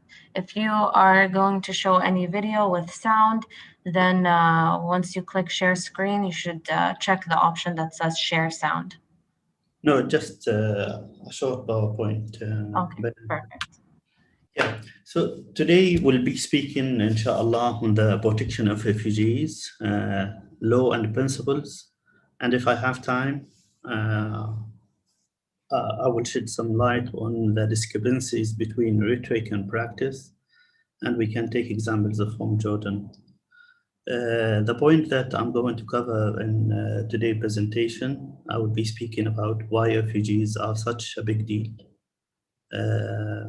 And will tackle process of institutionalization of the international concern about refugees, sources of refugees law, refugee hypothesis, international protection, the principle of international protection, and what it's stipulated in the international refugee law to give right to refugees, We will also speak about internally displaced person and the host country consideration and why there is a friction between what is in the international law and the practice on the ground. And as I said, if we have time, I will be covering an example from Jordan and how Syrian refugees have been treated over the last 10 years there. Why refugees are such a big deal?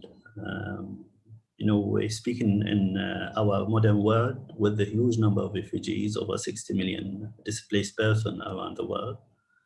And the issue of refugees has many implications. One of them, that it is a humanitarian issue. So when we're speaking about millions of refugees moving from country to country, so it is bigger humanitarian crisis, as we can see in Syria and Iraq and Palestinian refugees. It is a political issue.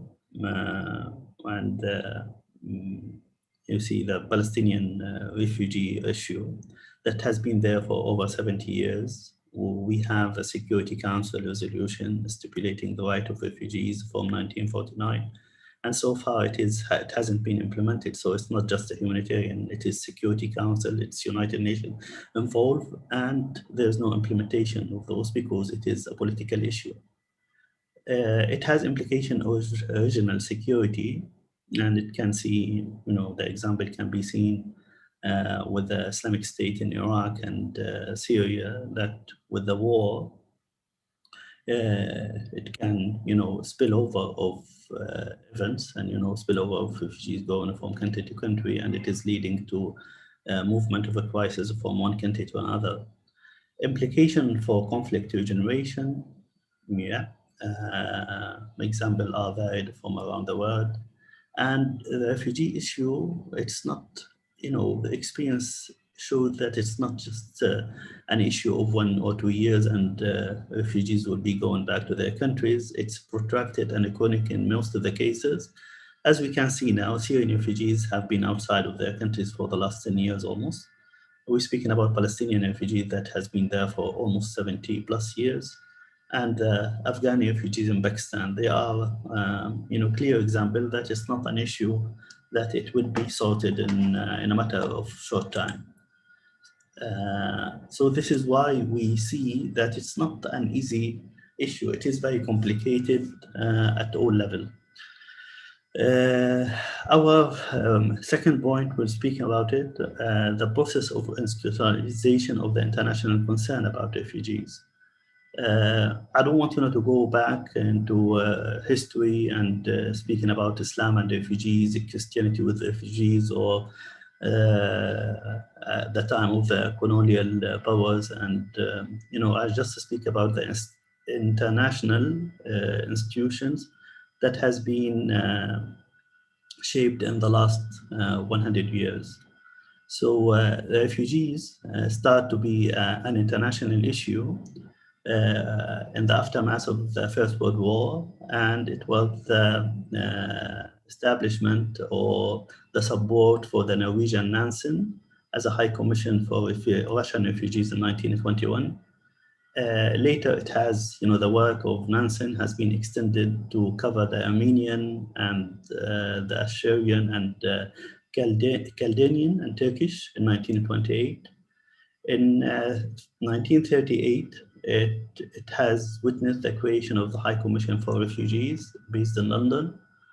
And we will go to the Second World War now, and with the establishment of the United Nations, and start to speak about, you know, fixing right for refugees, and with the international character of refugees problems, the principle of non-refoulement, need to create an international body and the work to secure the early return for refugees when it is possible. And later, it was, you know, the establishment of United Nations High Commission for Refugees in 1947.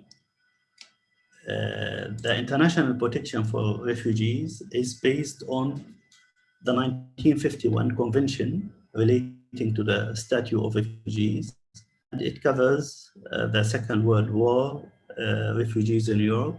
It has been agreed by majority of United Member States, and it clearly prohibits the refoulement or return of refugees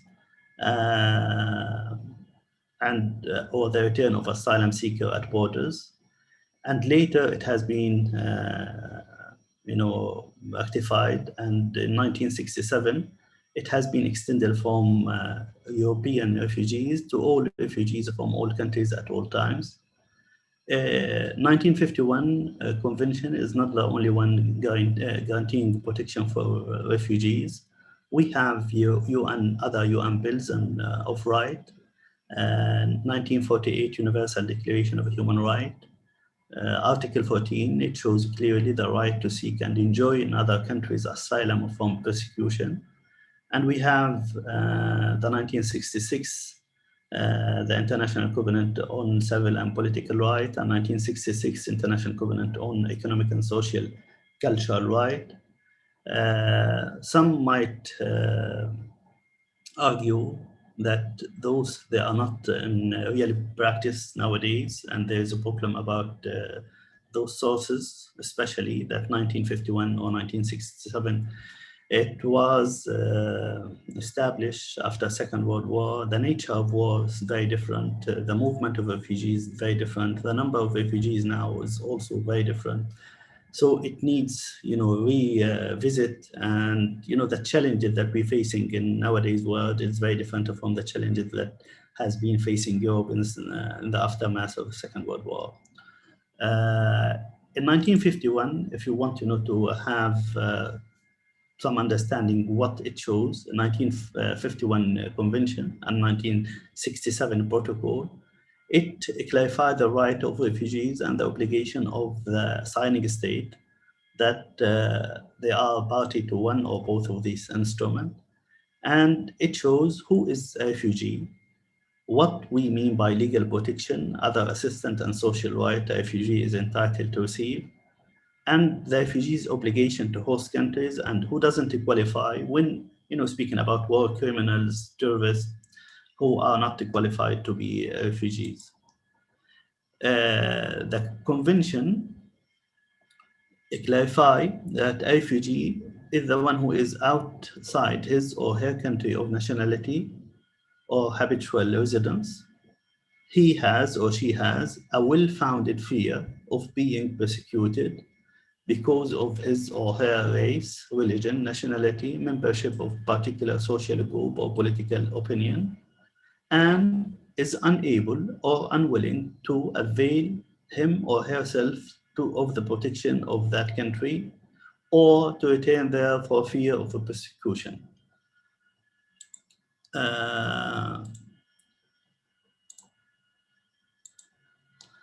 The refugee hypothesis, as per the International 1951 Convention, it shows that the states have the responsibility to protect their own citizen, human right.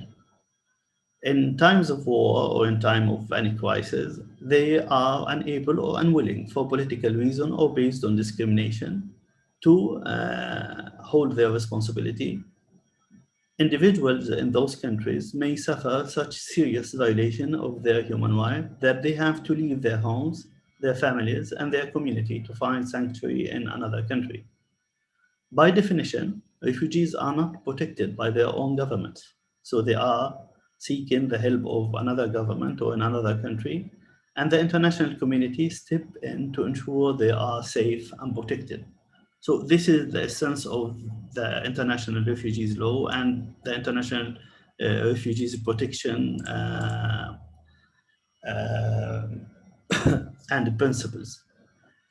Once they are moving from country to country, UNHCR, the United Nations High Commission for Refugees, define international protection as all actions aimed at ensuring the equal access to and enjoyment of the right of women, men, girls, boys of concern to UNHCR in accordance with their relevant bodies of law, including humanitarian law, human rights law, and refugees law. International protection is including the following: securing admission to a country of asylum, the grant of asylum, respect for human rights, including the right not to be forcibly returned to a country where their safety or survival or threaten the principle of non-refoulement. The principle of international protection that refugees should have the right to, the minimum basic human right. They shouldn't be forced to return back to their country. They shouldn't be rejected at border. They should be physically safe and secure. They should be able to have access to procedures. They should have a legal status. They should have the right to asylum until solution. They shouldn't be detained or penalized for arriving to the country. They should enjoy basic social, economic, and cultural rights. They should have access to identity document, and they should have a solution for their predicament. The right as per 1951, 1961, 1967 shows that refugees shouldn't be, not to be expelled. They shouldn't be punished for illegal entry into the territory of a contracting state. They have the right to work. They have the right to housing. They have the right to get education, public relief and assistance, freedom of religion, access to court, freedom of movement within the territory, be issued with identity and travel document. We have been repeatedly speaking about the non-refoulement, or in French, it sounds French more than English, non-refoulement. A refugee should not be returned to a country where he or she faces serious threat to his or her life or freedom. This has been customary in international law and expected from all states. Refugees, usually in international refugees law, they have the access to one of the three solutions based on their status and condition. The first one is the voluntary repatriation. They should have the right to return to their own country. The right of return should be freely expressed and voluntary. The return should be conducted safely and with dignity. Sometimes this return is supported by UNHCR, and it needs international efforts to remove the causes, because we are not expecting refugees to go back to their countries to endure the same suffering that was the reason for them to leave their own country. Second solution is the local integration, where refugees are expected to integrate in the host country that they are in. Most often, this occurs in bordering countries in Africa, Asia, Central America, and in the Middle East. Vast majority of refugees from whom this solution is feasible are rural and villages background. The more developed and the receiving country, the less likely local integration is an available option. The third solution, which I believe that it is most popular among refugees, which is the resettlement in a third country, and it is the last resort once it is clear that neither voluntary repatriation nor local integration are possible, based on the circumstances in which the refugees find herself in a country of first asylum, not the desire of refugees to live in a particular country. And it is used on emergency basis when physical safety of refugees can be preserved in temporary situation. And resettlement is an integral part of international protection. Refugees are taken, for example, from camps between Iraq and Jordan, has been taken to Sweden, Canada, Brazil, based on the decision of those host countries. When speaking about forced displacement, it's not only refugees. We have the second category, which is the internally displaced person. But since they are in their own country, they don't have this international protection as the refugees. However, there are person or group of person who have been forced or obliged to flee. So we might be speaking about a similar reason for the movement to leave their homes or places of habitual residence, in particular as a result or in order to avoid the effect of armed conflict, situation of generalized violence, violation of a human right or natural or human-made disaster, and who haven't crossed an internationally recognized state border. So they are staying in their own country, and it based on the international law, they are the responsibility of the government in their own country. The movement is involuntary, so they are forced to move, and they are staying in their own country. The two core criteria to be considered as internally displaced person. As I have said, unlike refugees, a descriptive definition with no legal framework for protection, and it covers displaced person from natural disaster. In my first part of presentation, I have covered the legal framework to protect refugees and what we mean by protection and what it is guaranteed for refugees when they are moving from country to country. In this second part, we'll be speaking about the host country consideration. And we have a beautiful law, as always. We have beautiful documents written. It stipulated clearly the right of refugees, but when it comes to implementation, we have different reality. We have this discrepancy between what's written and what's implemented, and it can be attributed to a different level of friction. For example, the level of friction between politics and law. What comes first? It is the sovereignty and the human right, a state sovereignty against the human right, or the traditional state security, individual human right. And we can see different example, if we want to recall example from Middle East, where countries stopped refugees from coming. They have closed the border after they have shown a great sympathy and empathy with refugees, but because of those different considerations, they decided not to accept more refugees for different reasons. Host countries usually, if we want to understand the dynamics of how host country decide on refugees, and sometimes they are not just going and copying what's written in the international law and try to implement it. So we'll find example of refugees who are stuck in countries where they don't have access to any of the services or any of the right that we have just shown in our presentation today. They have in host country, they have different consideration. For example, they have security consideration.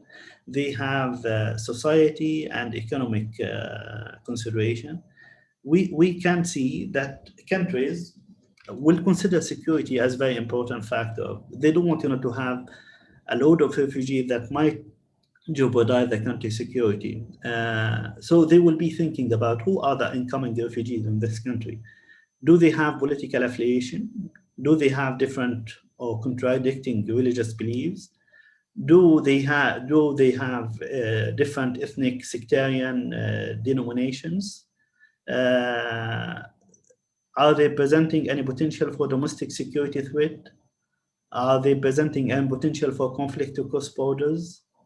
So based on those different factors, a country will decide if they are going to accept refugees or the strategy that they're going to treat refugees accordingly. Also, host government will be also thinking about the society. Are they going to bring refugees who might be presenting a threat to the social fabric of the country? We can see also different example from our region. Government will be thinking about the integration of refugees into the society and the way that they going to put them? Are they going to be hosted in a refugee camp? Should we take them as urban refugees? And when we speaking about urban refugees, should we consider them as gift, or should we consider them as burden on the country? They also will be speaking about vulnerability of refugees, the places, location where they're going to be, how close to the borders, how close to the urban centers in the country. Existing social relations that influence decision, how the community will be welcoming to those refugees. And also, they might consider the family, clan, tribal, ethnic affiliation of those coming to those hosting. Economy is very important factor. And especially when the host country, are already struggling with their poor performance, poor economic performance. How countries will be thinking about how refugees influx affect national and local economies. If we look at the two host countries that most of the literature speak about, Jordan and Lebanon, we're speaking about two struggling economic performance in the two countries. Refugees, when they arrived, the two countries have been complaining about a strain on service provision, the health, education, justice, schools, water and sanitation, solid waste. Also a strain on infrastructure, urban facilities, energy, transport, waste management, as explained, increased demand for water resources, increased competition over unskilled jobs. Refugees will be accepting to work for lower wages than the people in the host countries, and it might instigate problems between the host and refugees coming from different countries. Increase property prices, rent, and to buy a flat or a house, it would be maybe 3-4 times the price before the crisis of refugees. When we link between the 2-3 things, we can see that it's not a straightforward issue that those countries will go and implement what's written in the refugees. If they feel that there is problem with the security, if they see that there's a vulnerability with the economy, if they see that there's a vulnerability on the social cohesion of society, it might affect the decision. And this is why United Nations and United Nations agencies comes to help. In the case of Syrian refugees, we went for the 3 RBs, the plan, which link humanitarian resilience and stabilization needs of the host countries for refugees. Additional consideration they take into place when we're speaking about host countries deciding in refugees acceptance, the diplomatic relation between countries of origin and host, international publicity, reputation and pressure, history, situational and fluid policy variables. And we can see also example in Turkey, countries that they need, the publicity, they want the image as they are regional power, they can be there for refugees from the country that needs, that they are in need when there's a war or there's a crisis. I have a few minutes remaining in my half an hour. So the case that I want to highlight on, it is the case of refugees in Jordan, and I believe Dr. Mahmoud also will be speaking about refugees in Jordan. So I just want to see how Jordan is implementing the 1951. Jordan has signed a special memorandum of understanding in 1998 with UNHCR, and it has been amended in 2014. Jordan accepts the definition of refugee. Jordan acknowledges the principle of non-refoulement and acknowledge the third country settlement for refugees. They don't mind that Syrian refugees, for example, is applying for UNHCR and is going to Canada. However, Jordan doesn't allow local integration as a solution. And Article 21 of the Constitution offers refugee status for political asylum in very exceptional situations. The policy of Jordan towards Syrian refugees, starting with the open door, especially that Syrian-Jordanian border, we're speaking about the 378 kilometer with the 25 recognized crossing point and another 23 non-recognized. Later on, the open door policy changed, and Jordan has started, as we said in the consideration, they started to put limitation. So they start to speak about access just for guaranteed for injured and sick, children, particularly unaccompanied, separated minors next to the elderly, then general adult population. And, you know, they kept changing. And they were not, you know, some they were not allowed into the country. For example, Palestinian refugees or Iraqi refugees fleeing Syria.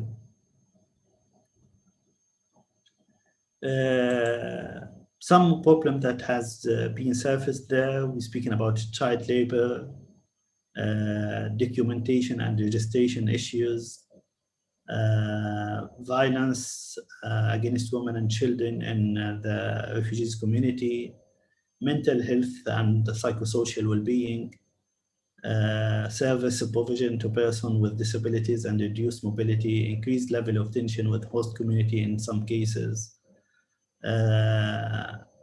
When it comes to return, we were speaking about that international laws stipulate three rights to the refugees. One of them is the voluntary return, and second, the integration, and third is the resettlement to third country. In Jordan, the policy is not to enforce return to Syria, but many Syrians, if you decide to go back for trade, to fight, to prefer to die in Syria rather than live in a refugee camp. In Jordan, the high cost of living, harsh winter condition. And when they return, they usually sign a consent letter witnessed by UNHCR to confirm voluntary nature of their decision, and return are either through official or unofficial crossing points. Resettlement, we'll find different example of Syrian refugees choosing to resettle in third country, and the process is managed and coordinated by United Nations High Commission for Refugees. One last slide, which shows, as per UNHCR, that the protected refugees, it's a balance of moral, political, and humanitarian need. Protracted refugee situations stem from political impasse. They are not inevitable, but are rather a result of political action and inaction, both in the country of origin, the persecution or violence that led to fight, and in the country of asylum. The refugees endure because of ongoing problem in the country of origin, stagnant and become protracted as a result of response to refugee inflow, typically involving restriction on refugee movement and employment possibilities, and confinement to camps. This summarizes, the refugees' predicament when the refugee crisis is protracted. Thank you so much. And almost it's half an hour. I believe that I have covered all the points that in my overview for the presentation. Thank you so much. Thank you, Dr. Hassan, for giving us this overview on the human rights law and refugees. We will proceed now with our last but not least session with Dr. Hamoud Aulaimat. He's the professor and head of social work program at Doha Institute for Graduate Studies. I have introduced Dr. Hamoud Aulaimat in the morning, so I will skip this part for now. His paper that he will present to us will be about poverty and unemployment among youth refugees in Jordan and the role of social work. This paper was a joint effort with Dr. Manal Al-Nabtawi. She's currently an associate professor at the University of Jordan. She's been graduated from University of Kent, United Kingdom in 2012. Her PhD thesis was about disaster and crisis management. And since 2013, she's been working in the Department of Social Work, University of Jordan, teaching and supervising many requirements for undergrad and postgrad students. Dr. Al-Nabtawi is interested in the field of refugees, crisis intervention, and mental health. She was working as social researcher at the Ministry of Social Development in Jordan. Dr. Al-Nabtawi worked with the National Center for Security and Crisis Management on MOU, which has been assigned between the center and the University of Jordan in 2019.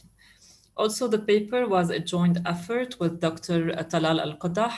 Dr. Talal is currently associate professor at the University of Jordan. He was the acting director of Community Development Center since the completion of his PhD degree in sociology at University of Jordan in 2013 and his master degree in social work at McGill University in 2002 and a master degree in advocacy from AED in 2010.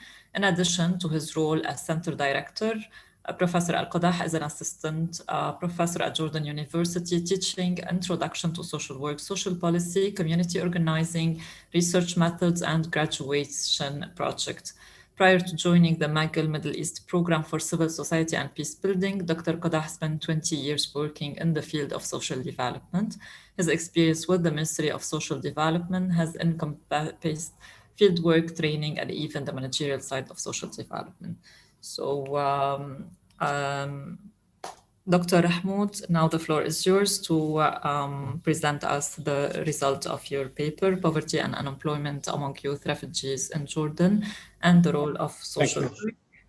And we will have later on after maybe a Q&A short session and a break. Thank you, the floor is yours. Thank you. Can I share the presentation? Yes. Sure. Yes, you can share your presentation now.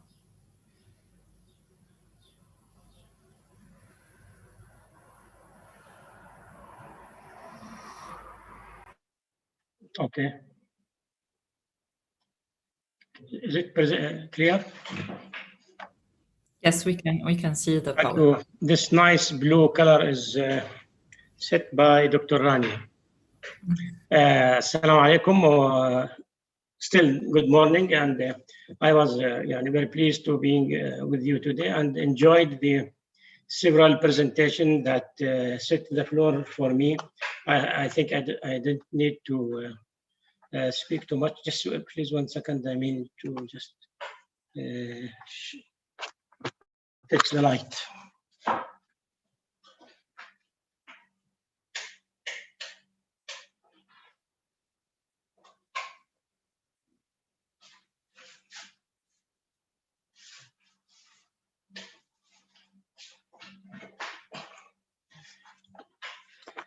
Yes, thank you. The presentation, this is part of major work on refugees in Jordan we are doing, and our colleagues, they have done before, and still, and a few articles were published.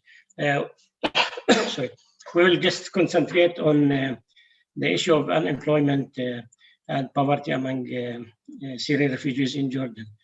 As you listen to Dr. Al-Kahlout, he introduced in the issue in Jordan how the refugees, Syrian refugees in Jordan, in the beginning they were received by individuals, by people who opened their houses, and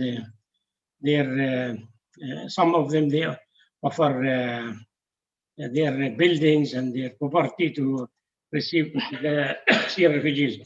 I think that time it was not expected that the crisis will last so long. So they were just comparing with Egypt and other country where the regime collapsed in a short period of time. But the Syrian crisis, or you can name it as something different completely. So the flux of refugees continues to, accumulate till now. It's estimated to have more than maybe 1.3 million in Jordan. Most of them, they are not in camps. So we will speak about this situation briefly and just give some brief on what are the social workers doing in Jordan, or what are the programs. So the century of refugees, and you listen to the speakers, they say that there are hundreds of millions of people are forced to leave their home country. They are displaced, tortured.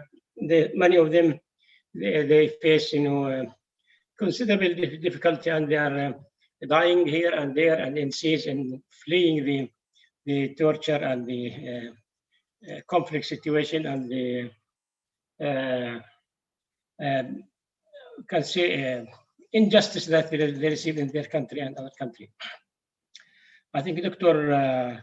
Ghassan gave a definition of the refugees, so no need to speak about it. But in general, if refugees, Syrian or others, there are various groups. They face all kinds of social and psychological problems. Economic problem is one of the major issues that they are encountering, especially in host countries like Jordan and Lebanon. As Dr. Ghassan has said, Jordan is in very difficult economic situation in this decade, and the situation is more deteriorated and deteriorating continuously. Just we heard recently that the unemployment rate among Jordanian youth is around 50%, which is very, very high. So imagine, the receiving country with this kind of economic hardship and difficulty, how it will stand to help the refugees. So this is sometimes what making friction between the host communities and the refugees. Because many of the Jordanian, some of them, you imagine, those who have the refugee status, they receive some kind of assistance, financial assistance, and medical insurance. And some of many of the Jordanians, they don't have health insurance or others. So there is discrepancy that it's too bad, for all.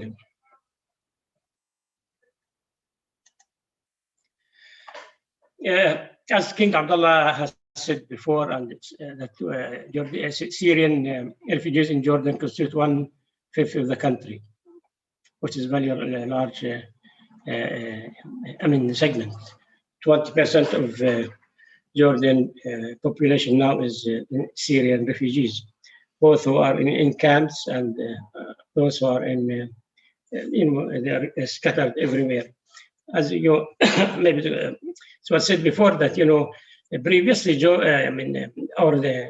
traditionally Jordan, Syria, Lebanon, Palestine, they used to be one country. You have the families here and they're the same family. So going and coming or living here or there, it's a usual thing, it's not considered refugees. So this is why, maybe large number of people, they move to Jordan or to Lebanon, because there used to be one country.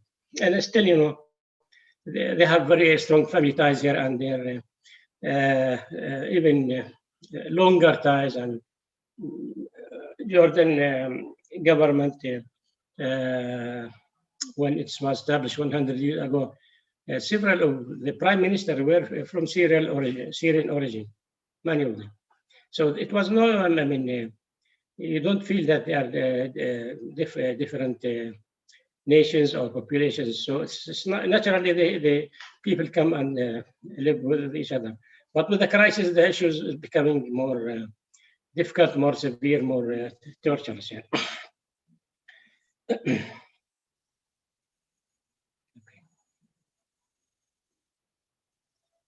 So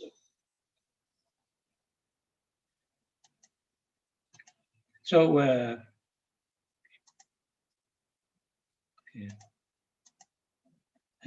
think this is some of the issues that face refugees in terms of all kinds of psychological, physical problems. I think about that. So, okay. So the resulting is that Jordan now have a large number of refugees. Some of the characteristics of the refugees, the following. In terms of work, most of them, they work outside the formal economic sector. Almost all of them work at the informal economic structure or labor market. And with Corona, this is the sector that hit the most. Imagine, I mean, shutdown, lockdown for almost a year, more than 1 year, almost in general. Many of the economic sectors, especially informal sectors that Syrians and other Jordanian work are closed or shut down. So even in the literature before and the article, they speak about the period before the Corona crisis. With Corona crisis, everything has become so severe, so difficult for all of them. So most of the refugees, as we said, that they work on this hard-hit sector. So imagine that situation.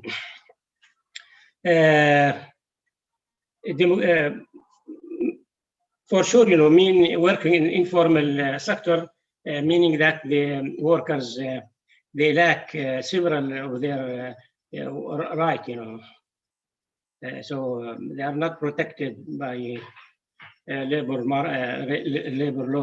laws. So it's not only the work there is also carries with it many difficulty for them. In terms of the demographic of the Jordanian, the Syrian refugees in Jordan, this demography, this characteristics shape their economic or situation. Many of them they came from rural area in Syria with lower level of education. Large, as you can see the percentage, large percentage of their children, they do not go to school or they don't complete their school. As you know, as you heard and listened or witnessed that this generation of Syrian children, they face difficult situation in schooling. Many of them they won't continue their schooling.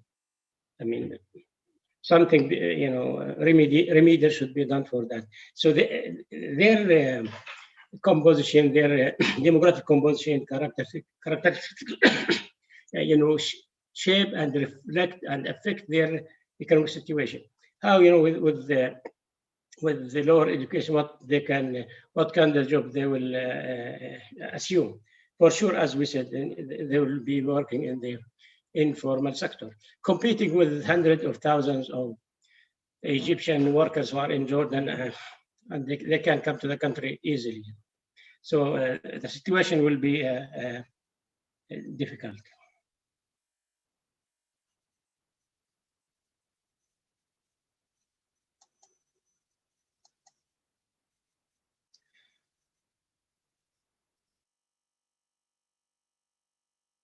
Okay, this is about some about statistics about their education. Yeah, I mean, only like 65% of Syrian children they are enrolled compared to almost 100 of Jordanian.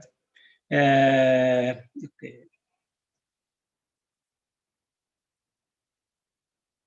Expected that from age 11 to age 15, around 40% will be enrolled in schools. So this is this add to their critical situation.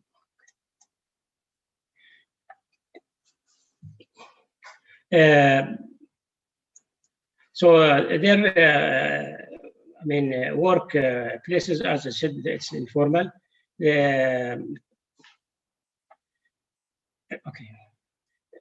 28% of the Syrian population, like in Jordan, I mean, share with the economic or labor market.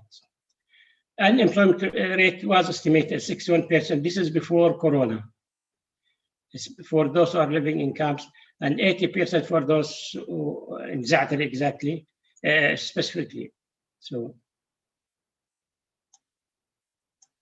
those 60% for those who are outside, and 80%. Imagine now how it will be. I think it's coming almost 100% with Corona. But it's for Jordanian, it's more than 60%. How for Syrians? So this is very high. 60% for those who are free, not in camps, and 80% in camps. Meaning that people in camps who are working, very, very, very small percentage of them, they are working.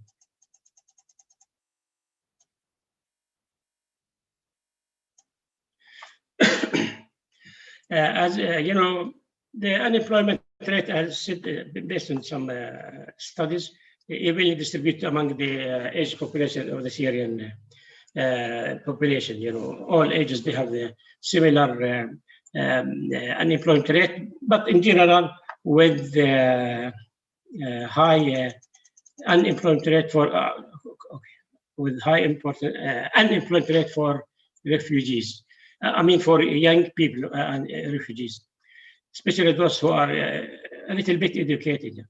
So, and in terms of poverty, most of the Syrian, if not all, especially those who are in camps, their unemployment, their poverty line, poverty is below the poverty line in Jordan, meaning that they are more poor compared to to Jordan.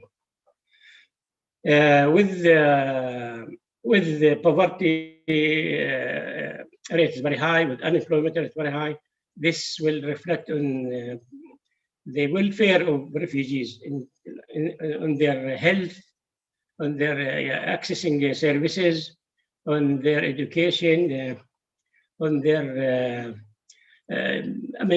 economic condition in general, in their life, meaning their critical situation with unemployment rate, the high unemployment rate, and the high poverty rate will, make their life very miserable, very difficult, very unbearable, and imagine with how can they live, their life properly. So as you said, refugees in workforce, they work mostly in poor skills, unskilled work, and they work in informal market, and then they will be paid very low wages. This is just, newly about the situation after Corona. After Corona, the situation was more deteriorated. They are more vulnerable to all kinds of difficulty, unemployment, and everything. As we said, they were the most hit by the crisis.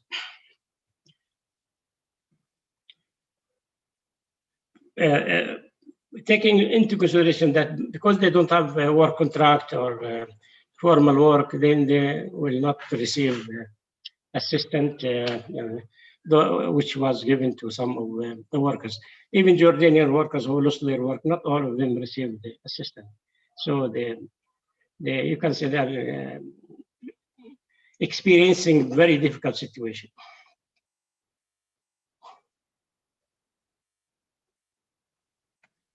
For worker who work, 47 of those employed before were out of work.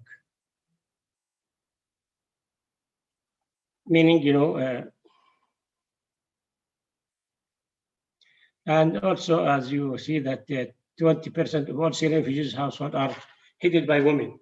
Women, they have less opportunity for work, less chances.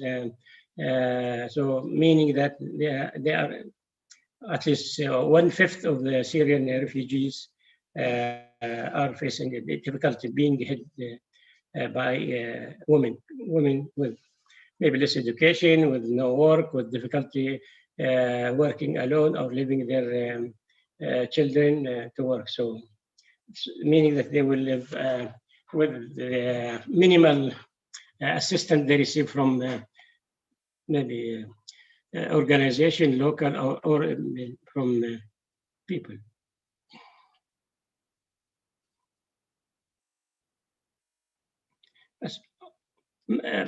There are a few programs that,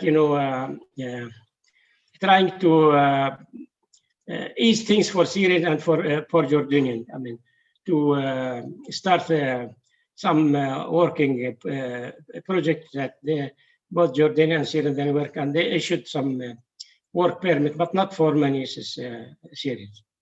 But this is one of our project that we are given, or they were supported. I'm not sure they are continuing now or not, but it's some of the project, I mean, that they should issue some work permit that they can work. What social work can do, as you know, social worker, as we said before, and you said before, that they are the people who can provide help for others who are in need. As you know, the brother from Syria said that the solution for the crisis is that the origin and the source and the factor that pushed them to leave their country should be resolved. So all of what social workers or organizations are doing is minimal work, and it will not, be sufficient to compensate these people who are leaving their country. The real solution is to have a real political settlement for their cause, and they have the chance, and they have the right. They have the right to have their own free country that they can live in it in peace and security. So every other thing, we are doing, or social worker doing, or other people are doing, will not solve their problem. But anyhow, this is just the remedial and maybe superficial work that will help them to manage their life until it will be resolved. It seems that the world, the international community, is not interested in solving the problem, and not taking care, or not. They don't take it seriously. I think politics and political interest come first before humanitarian issue and before the justice of people. Anyhow, social workers, they have many roles to do. They have, I don't want to read all of it, but they can, as Dr. Rania said in her presentation, there's a work that is intervention that social work can intervene with direct social problems, with direct need, and they can help people who are in conflict with the law, or who are sick, or in education, or in poverty, and everything. So they can help people in their direct, life situation, or to minimize the psychosocial pressures that they are receiving. As you know, 100 or 1,000 people, children, they fled Syria alone, without their, not accompanied by adults, or not accompanied by their family members. They are in very, very, very difficult and psychosocial situation. So social workers can intervene with others, of course, in this, you can say, first stage of the crisis. So they can offer psychosocial intervention, they can offer food, they can help people settle their life, they can minimize or mitigate the influence of the conflict and the scenes and the practice that children and family and witnessed. So plus that, as Dr. Arani said, they have to have some kind of preventive work, trying to empower the refugees, give them skills, give them hope. Work with them. As we know, the Syrian people, they are very, active. They can work, and we can. They can produce things, and they are excelling in all aspects of life. They are in Jordan, in other country. They are excelling in school, in education, in industry, and everything. And some of them, they are rich, and they have a factory, and they are, economic establishment. They can help their people. So what can be done is that give them the opportunity to experience or to practice their skills and their willingness to construct, to build their country and other countries they are in. As Syrian people, they are, you can say that they have long civilization that spans thousands of years. So they are able and capable of doing miracles. I'm not sure about the time.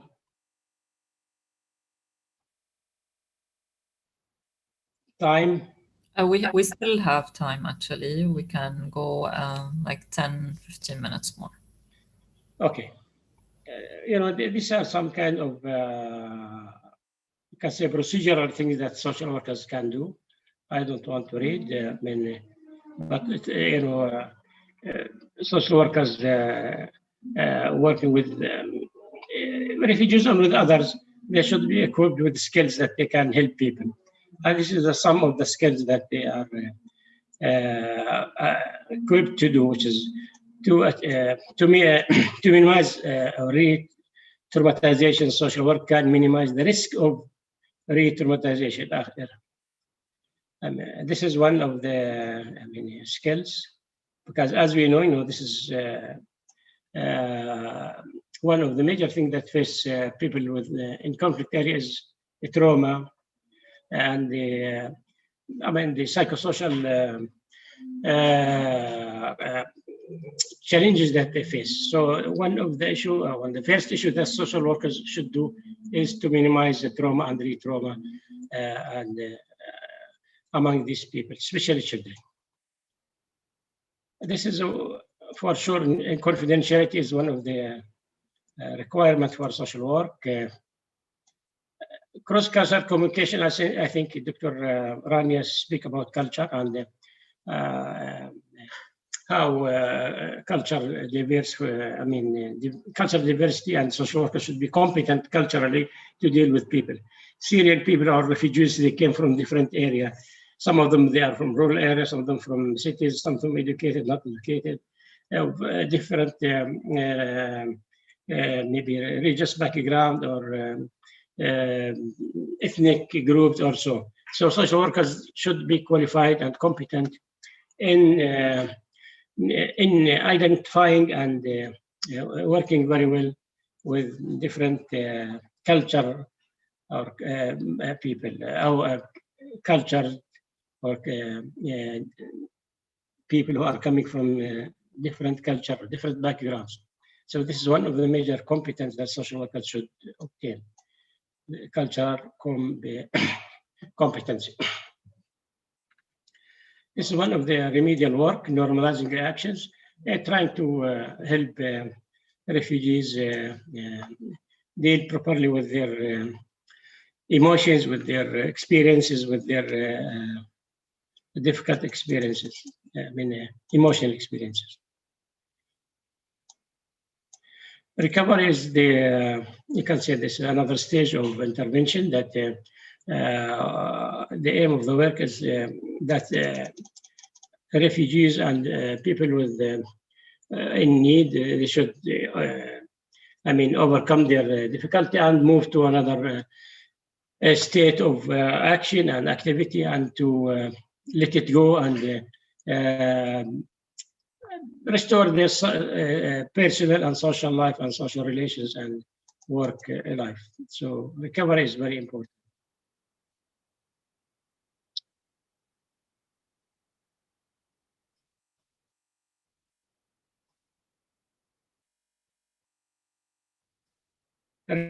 referral is very important aspect, as you know, because there is no one organization or society or institution that have all the services that to be offered to refugees or to others. So referral social worker or social work organization should have a roster and should have a system, procedure to refer refugees to other services. Refugees, they may not know their right, they may not know their the services available for them. So it's very important for social workers to master this skill and to know what are the resources available for the refugees. It's important because this is, you know, will help refugees to access and receive the services they need.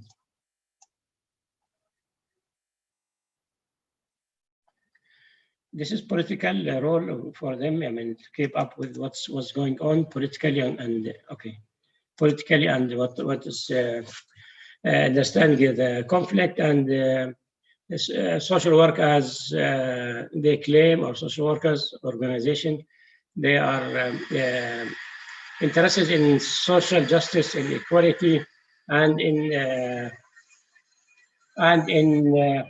fighting oppression everywhere.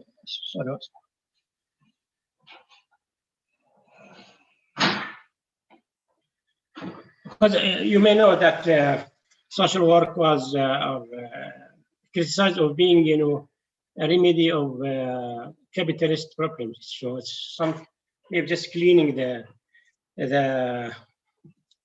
what the dirt of harsh capitalism. But you know, social work should have their own political understanding, the political stand, and they should also be active and activist, and not only passive workers who provide some kind of assistance to people. I mean, just triangulate them.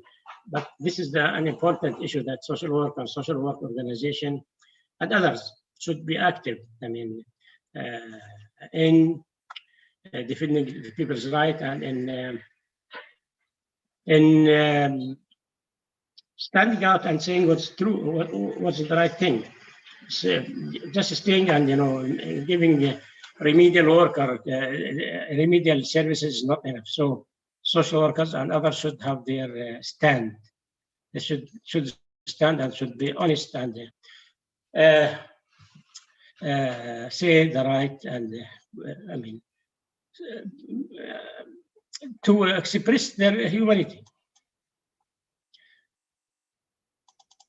Here, you know, there are some programs that are already done in Jordan. Our colleagues are working on them. Maybe this is what they are doing in the organization. They have a community organization. They have programs they provide for people, like Suwaila, which was part of the University of Jordan. Others. This is Idle Neighborhood. These are some of the projects that are going on. This is Safe Homes.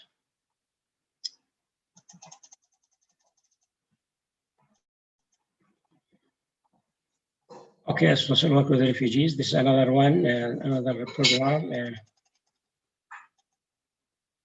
Okay, this is. Thank you. This is some references. Shukran. Thank you. Thank you, Dr. Ahmed Alimat, for this interesting presentation, for shedding the light on the socioeconomic conditions of the refugees and emphasizing on the unemployment, and also highlighting the importance of the advocacy role that social work should be doing with refugees. I think this is important, and like we skip it sometimes and we don't put it in the upfront. So thank you for highlighting this as well. Now it's time for the Q&A session before going into our break. So feel free to raise your hand. We will be giving you the mic to ask your question if there is any. So we had previously during the morning as well session a question that Zinat Hassan addressed to Mr. Abdo Hussayan. It was about with so many problems related to children, such as education, employment, and exploitation, in addition of the stateless children. Why is there a high rate of childbearing in the Syrian community in Lebanon? Does this mean that the responsibility does not fall on the Syrian parents as well? So that was Zinat's question. And Mr. Abdo answered in the chat. So the issue for him of births and the increase in their numbers is due to customs, traditions, and misconceptions that need to spread awareness. Unfortunately, those who spread awareness on this subject and try to treat it do not have the confidence of the displaced, and they take wrong ways to spread awareness. So he thinks that the awareness is not being provided properly, I think. Also, the problem of underage marriage is due to the same reason. So he highlights that the same reason is also in relation to custom and tradition. And many of those who treated are a reason to increase it due to a backlash from the displaced on the way and method in which awareness is spread about this problem. So it's mainly about misconceptions, traditions, customs, and also the way the intervention is going around awareness. We had also another question from Khadija Muhammad. It was around how can someone like me living in Chad help solve refugee problems in any way? And also Mr. Abdo answered her in the chat. The issue of assistance in solving refugee problems differs from one another according to his ability, the place he lives in. There are many ways to help, starting from advocacy and shedding light on the suffering of refugees and contributing to creating a public opinion that presses towards solutions to a refugee crisis, to contributing and assisting those who actually work with refugees. So those were the two questions. If Zinat or Khadija, if you're satisfied with the answer, if not, please also raise your hand. We can give you the floor to ask more. Now we have a question from Tsekang Kwachu. I hope I'm saying the name correctly. Please go ahead, unmute yourself and ask your question. Well, thanks very much. You said the name correctly as if you were coming from my area. Thanks very much. And thanks to all the speakers for the beautiful explanation and everything. Permit me just to ask this question. Refugees got a lot of talent, immense talent. And also they are kind of very central in the growth of many countries when it comes to issues of sports diplomacy and cultural diplomacy. I just want to say that if we have an example like Albert Einstein, who is well known in the world today, he is that's a German Jewish refugee. We got this very central guy when it comes to acting. By name Jackie Chan. He fled to the US from Hong Kong after being threatened with death when he was staying in Hong Kong. When it comes to today's sport world, we got a very talented young person like Alfonso Davies, who is a former Liberian refugee, presently playing for Bayern Munich. I want to ask, have there been time when the Syrian refugees in Jordan have been kind of spotted with special talent in sport, maybe in football, in handball, in basketball, in tennis, and to connect them with some very charitable, maybe clubs, maybe sports centers for them to enhance their talents, which I think enhancing their talents might go a long way in helping their brothers back home from the revenues that probably are going to earn alongside within the context of their careers. Thanks very much. Thank you for your question. Is your question specific for any of our speakers or? Yeah, or any of them. I watch all of them. So pointing a particular person to probably answer the question is like being biased, because I think they might have a contribution to make. Thank you. Of them, yeah. Okay, thank you. So the question is around how we can support special talent refugee or talented refugee, connecting them maybe to their connecting their career for better revenue to give them this opportunity. Maybe if anyone of our speakers would like to answer this, or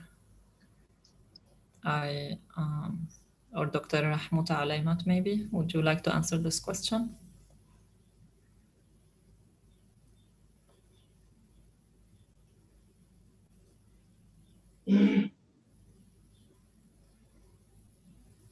Or Dr. Rania? Yeah, thank you, Emma. I think we as a social worker, we must consider the talent and the hobbies also of refugees and inserted them within a range of activities such as soccer and other kind of talent and sports and arts and so on. And it will help with to a better inclusion or to better insertion in the society, and especially when they share and enjoy activities with the hosting communities, individuals, or we can organize it as group work, you know, as meso intervention, as I mentioned in my paper. So beyond the talent, it will help also the integration of refugees and their in the hosting communities. Thank you, Dr. Rania. Dr. Muta Alaymat. Thank you. Sorry, I just missed a few seconds. I think I think refugees, they have skills and they need to be given the opportunity to practice their skills, as well as there are programs, you know, training programs, after school programs, alternative schooling programs, so they can learn. I know there are some kind of programs at the vocational centers in Jordan for refugees and for Jordanian young people to acquire new skills like how to repair hybrid cars and these things. So there are many things that many opportunities that can be given to refugees to practice. I know some of my, can say my relatives, friends who, my wife from Syria and her sister here, their children, they have doing excellent jobs in technical things, and they're all doing very well in terms of technical and you can say other skills. So if they are giving the opportunity, I mean, they can learn, they can acquire. They are very active, and as I say, they are the years of long lasting, continuous human civilization that spans over decade, over 2-3 millenniums, so serious. So they are very active people, very, very active. Thank you. Thank you for your answer. We have, I think, another question from Gulshan Saklam, Lebanon. Please go ahead with your question. Thank you, Amy. Thank you, Dr. Mahmoud, for the great presentation. I think it's 3 days we are talking about the refugee situation, but a few of presenter or during the discussion talk about their right for return, and their right to return. So I understand the UNHCR always says the refugee has the right to take this decision. We cannot take the decision instead of them. And of course, we understand as activists and organizations that work closely with refugees but it's their right. How can UNHCR help to work on the challenges of return issues and let them go back to their house? And we all know they are not okay in Lebanon, they are not okay in Jordan or other countries. Especially in Lebanon, they are suffering, their situation is so bad. So isn't better to help them to go back to their home country? Thank you. Thank you. Thank you, Gulshan. So the question is around the return of the Syrian refugees. This decision, is it a better solution for them or not? If any of our speakers with us would like to answer this question. Maybe Dr. Ghassan can respond, but I want to say that people there, they fled Syria because the situation was very difficult and they cannot live under. They were attacked, they were killed, everything. So unless the situation is improved, they will not return, and they are not advised to return. Maybe people sometimes under pressure, they choose what's the. Choosing from too difficult or too bad situations. But the issue is that people, if the regional or international community wants Syria to return back, they should prepare the receiving country, their country, to treat them very well. But the experience of people who are going back to these countries with the same regime that they were fleeing, escaping, they will be in bad situation. As our Syrian brother said, even they will be killed or imprisoned, or everything is. You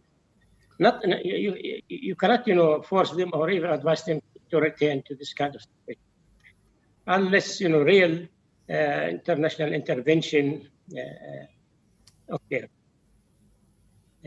Yes, of course, with the observe of UN, with the observe of, I understand, but the situation in Lebanon is not better than Syria. So I understand, but also I think we have to start think after 11 years to start think about how we can work on the challenges, how we can also the Syrian government responsibility to prepare a good situation for them. Thank you so much, Doctor. Hopefully, every party does its part in this kind of unbearable humanitarian crisis. Hopefully, UN and other organizations and other countries. Dr. Ghassan, maybe if he's available, or Rania, any other colleagues, they can respond. Yeah, may I explain a little bit about the situation in Lebanon in this regard? So in Lebanon, this right is under control for the people, the Syrian refugees with who are registered under UNHCR and having, between brackets, legal papers. So it's under control, Madam. But if we are talking about any other Syrian refugees that is living in Lebanon, so it's very critical, and it's and no one can protect or control the decision of the Lebanese government if it will be, for example, obliged to return to Syria.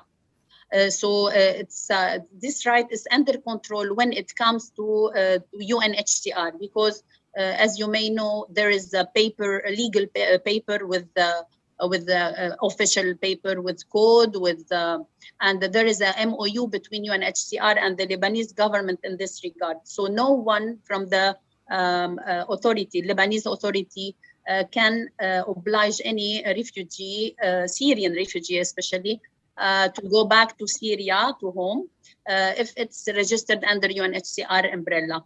But when it comes to the other Syrian refugees who are not registered legally under the umbrella of UNHCR, so no control.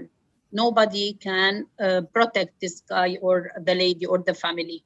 So this is a situation in Lebanon. And we, as social worker, we know in our shadow report that the number registered in UNHCR is not the real number of refugees that are living in Lebanon and fleeing from the crisis and with the beginning of the crisis in Syria. So we have a huge number of Syrian refugees are living illegally, if I can say, in Lebanon without any registration with UNHCR. So here is nobody can protect this range of refugees in Lebanon. Yes, this is true, Madam Rania. Thank you so much. Yeah, and I think Abdu also, he will join us to speak about this issue because he experienced many cases of such cases, Madam. I don't know if he is with us now because he sent me on WhatsApp. He is willing to answer this question, but I think due to the technical problem, he is not here. I think he's with us now. I will give the floor to Mr. I think we are now actually refugees, Syrian refugees are suffering because from the beginning, since 11 years, the Lebanese government didn't put good projects for them. It's not, all of them not registered, as you said. So this is from the beginning was, let's say, wasn't useful projects for them. This is why we are now facing this problem. Thank you. Thank you for your interaction, Gulshan. Mr. Abdo, would you like as well to answer if you're with us? أستاذ عبدو إذا بتحب كمان تجاوب إذا عم تسمعنا عن موضوع إعادة يعني العودة الآمنة للاجئين، هل هي ممكنة بهذه الظروف أو لا؟ تمام، يعطيكم العافية. آسف التأخر بسبب مشكلة تقنية. يعطيكم ألف عافية. هلا بالنسبة لموضوع العودة الآمنة لسوريا، يعني في مشكلة اليوم.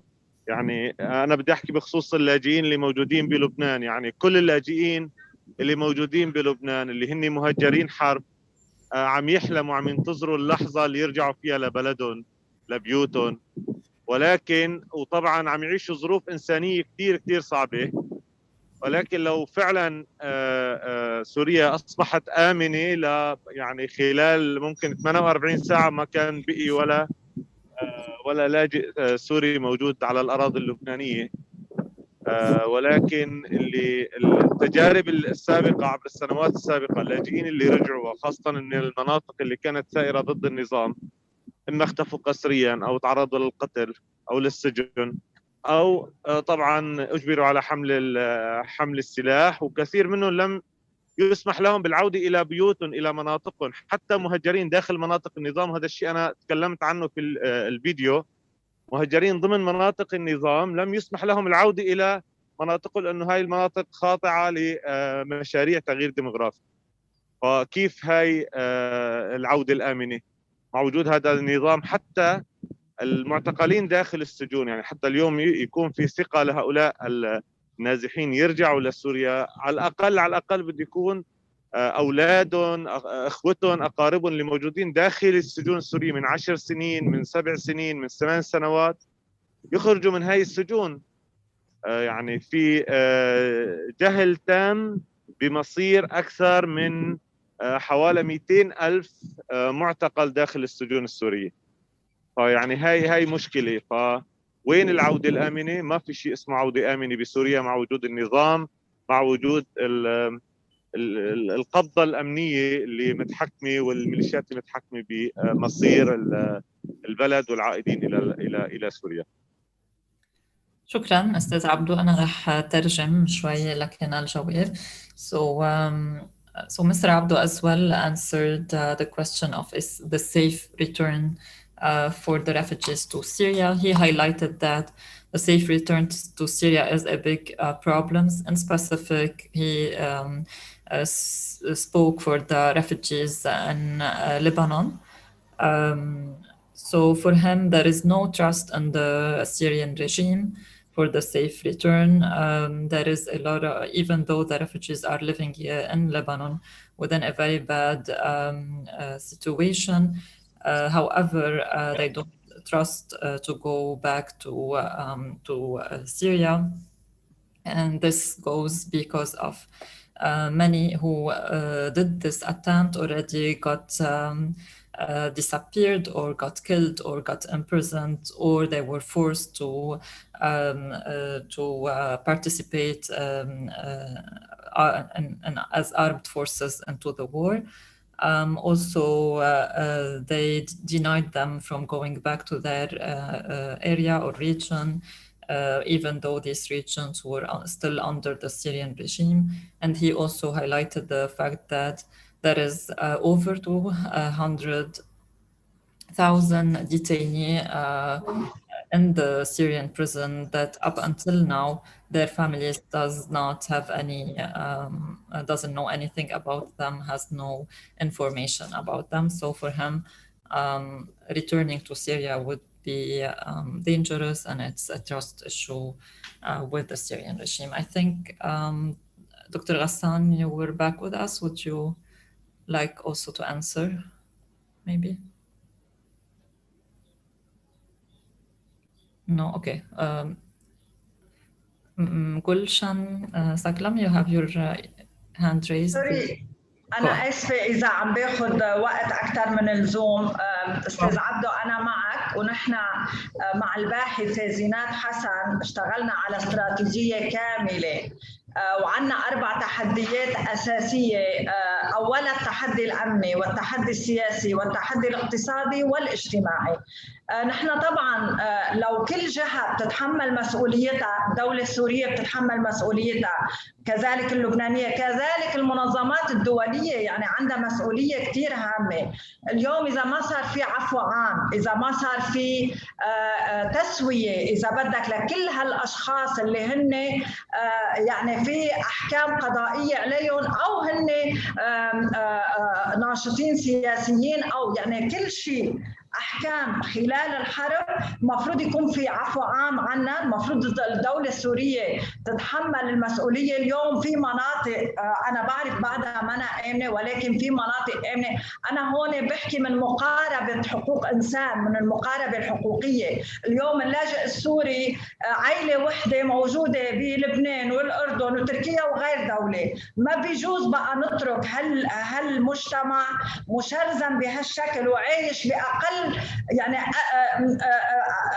الحد الأدنى من الكرامة الإنسانية أو الاحتياجات الإنسانية ما عم يحصل عليها. من هون أنا عم أقول طبعاً أنا مع حقوق اللاجئين، ونحن اشتغلنا كثير عن قرب مع اللاجئين، ولكن من حقهم نشتغل. ما بقى فينا نضلنا عم نحكي حكي. الدولة اللبنانية بتقول لازم يرجعوا، الحكومة السورية بتقول فيهم يرجعوا، هم مواطنين، ولكن هن محرومين من مواطنيتهم. حتى من هون أنا بقول نحن مسؤوليتنا طالما في استراتيجية. نحن امبارح عرضنا الاستراتيجية اللي مشكورة الباحثة زينات حسن، ونحن كانت رحلة طويلة نحن وياها بهالموضوع.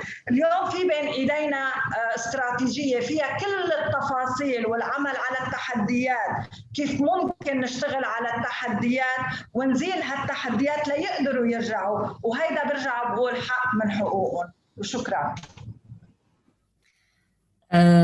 Shukran, Gulshan. So I will also translate.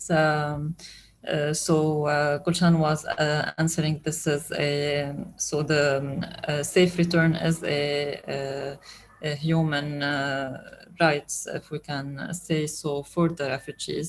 And she worked with Dr. Zinat Hassan on a strategy, on a full strategy, working on the challenges that are facing the refugees.